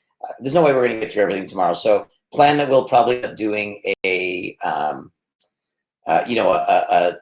bonus session for you guys to wrap up any of the content that we don't get through. Okay, my love to you, everybody. Enjoy. If it's late by you, go get some sleep. I'm gonna get some sleep. 1 a.m. here, and I will see you again tomorrow. Have a great night, great day, wherever you're at in the world.